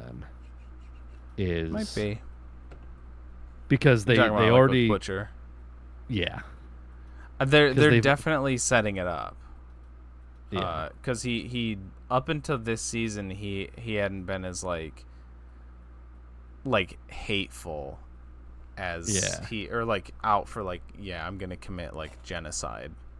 Right. Whereas in the comics he's kind of always like pretty upfront, like, yeah, no, I want to kill all of them. right. And yeah, I don't know. I'm not. It might. I'm totally okay if it doesn't, though, because again, I'm not a big fan of the comics. So in my opinion, like, I don't think they really have to like abide by. Yeah, You know- maybe it won't be as like as extreme. Maybe, yeah. I mean, they definitely haven't like. Well, also, like, the comic ends with like basically like a big like showdown between him and him and Huey. I think like on the Empire State Building or something like that, and they like have like a bit, a finale fight thing, and it feels like that would seem really weird in the show to me, I think. Where Yeah. they, like, I don't know, that seems a little. The comics is just very childish. it's very childish, and it's like it's trying to make. The show does a better job of being a satire because it does a mostly pretty good job at not feeling like what it's making fun of. Like, it is a superhero thing, but it's like, yeah, but it's using it for satire, where the comic is just like, it's like it's making fun of itself almost. It's like, yeah, but you're falling into a lot of these tropes, like, actually. Yeah. So I don't know, maybe. And I just feel like the show cares about its characters more. Like, Frenchie and Kimiko in particular are like way more well-rounded and like fleshed out characters in the show. In the comic, they're basically just like, these are the crazy ones, they're wild cards, and that's basically it. Yeah. I didn't clock that Jeffrey Dean Morgan was a figment of his imagination until, like, I don't know, people online pointed it out. They're like, Oh, really? oh, he if you watch, he hasn't really, no one else has interacted with him except for Butcher. And then basically in the next episode, that's like the reveal, like his hallucination of his dead wife. Yeah. And Jeffrey Dean Morgan argue, and Butcher's like, wait a minute, you can see her? Yeah. And then it's like, oh, he's been talking to himself this whole time. Yeah. I kind of like the Jeffrey Dean Morgan character. I kind of like the the bitter CIA agent that's just like a total fed. Yeah. Yeah, it's always nice to see him show up and stuff. I was like, Yeah. Yeah. Yeah, I didn't see it coming either, but I also felt like it was like not, like, it was treated as like such a crazy twist, whereas I was just like, oh, I didn't see that. Okay. Yeah. But it was like, Yeah. kind of over dramatic in my opinion. Like it wasn't like to the level of like the Saw edits of the reveal, like, but it kind of felt like they definitely, like, you didn't really need to like flash back to every single time. Right. Yeah. Kind of like you can just have it happen, and you don't need to like be like, whoa, like the music and all that. It's just like, it could have been a very subtle, quiet reveal, and I think it would have been just as effective, if not more effective. Mm-hmm. Oh, Tilda Swinton as the octopus, like, was awesome. That was like one of the biggest laughs. I felt when so she bad. Yeah, they really draw that out. That was like almost like a more effective death than Simon Pegg's, because it was just so like awful, and also the deep was just a piece of shit. Yeah. Also, I think it's like, it's an animal, and like an animal like suffering and suffocating and dying Yeah. out. I'm just like, Yeah. it's just an animal. It's not fair. Yeah. That was a bummer. But she was great. Uh, I love Tilda yeah. Swinton in like anything.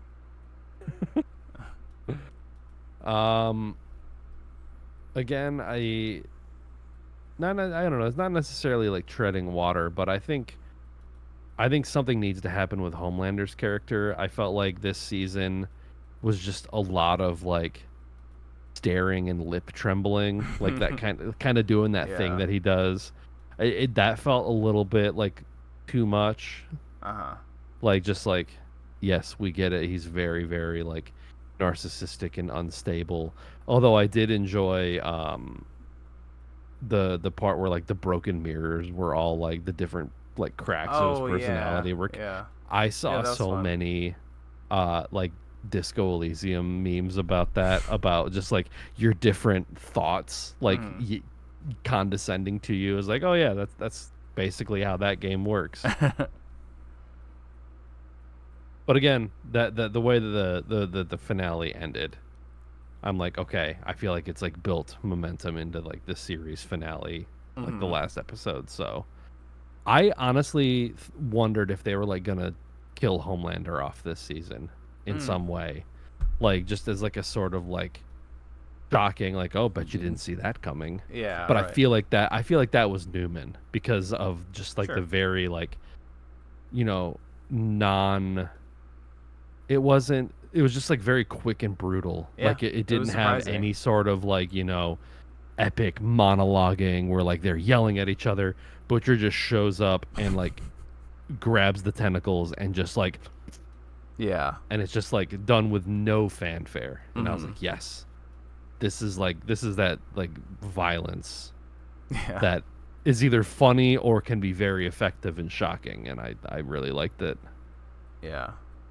Yeah, no, I agree that like it's good that it is not gonna be like, it's good that it is like reaching its end point. Like I like the show enough to where like it's not a drag, but yeah, it definitely does kind of feel like it'll be good to have more happen, I guess.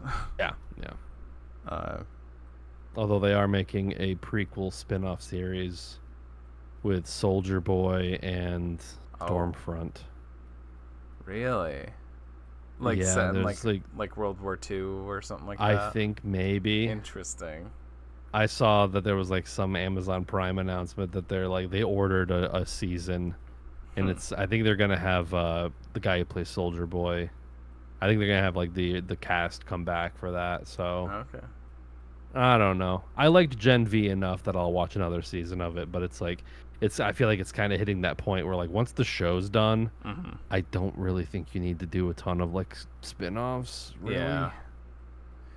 Too much of a good thing. I don't know. Well, that's the bit where the show, how I was saying how like the comic feels like it's just making fun of itself because it is doing the things that comics do otherwise or whatever.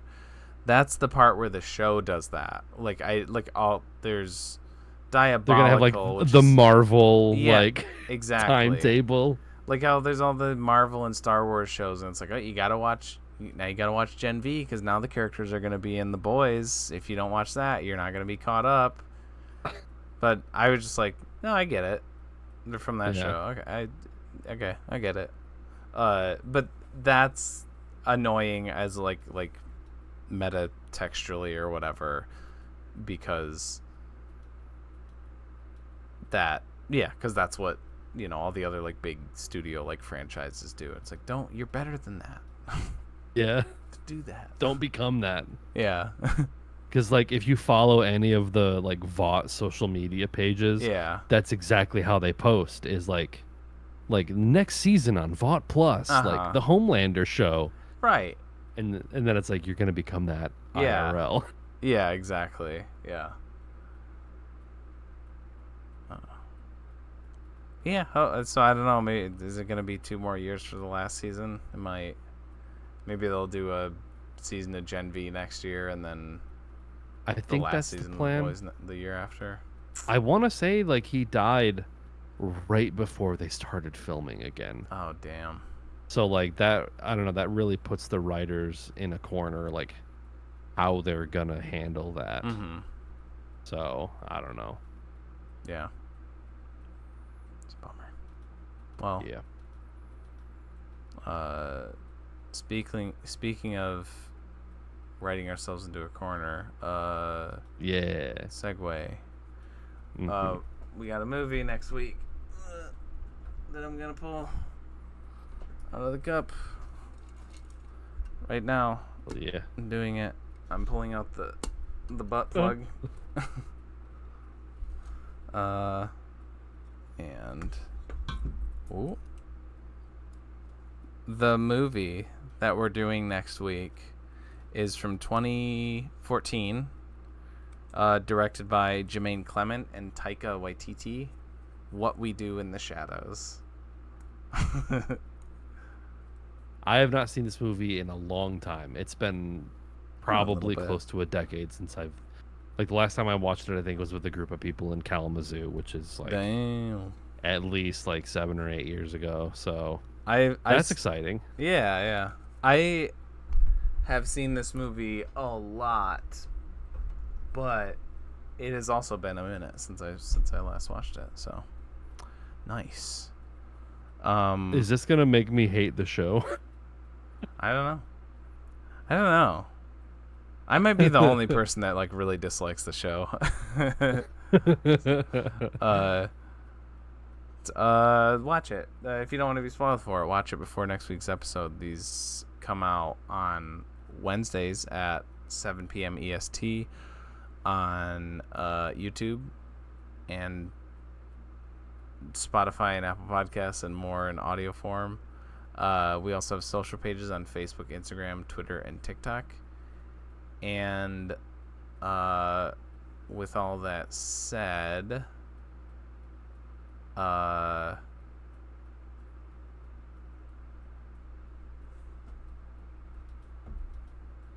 You gotta put like the silent film dialogue. yeah. That's kind of. I was like, it's more. I guess it works for visual too. But I was going like, yeah. It's a silent movie, so I was silent. That's the joke. And I'm TJ, and with me as always. As always, I am your Confederate. I'm your Confederate general. Boy. I'm your Confederate soldier boy, and I'm not letting you enlist because you're too short. And I am Nick. And I'm going to bed now. And that's all, folks. Yes, bed.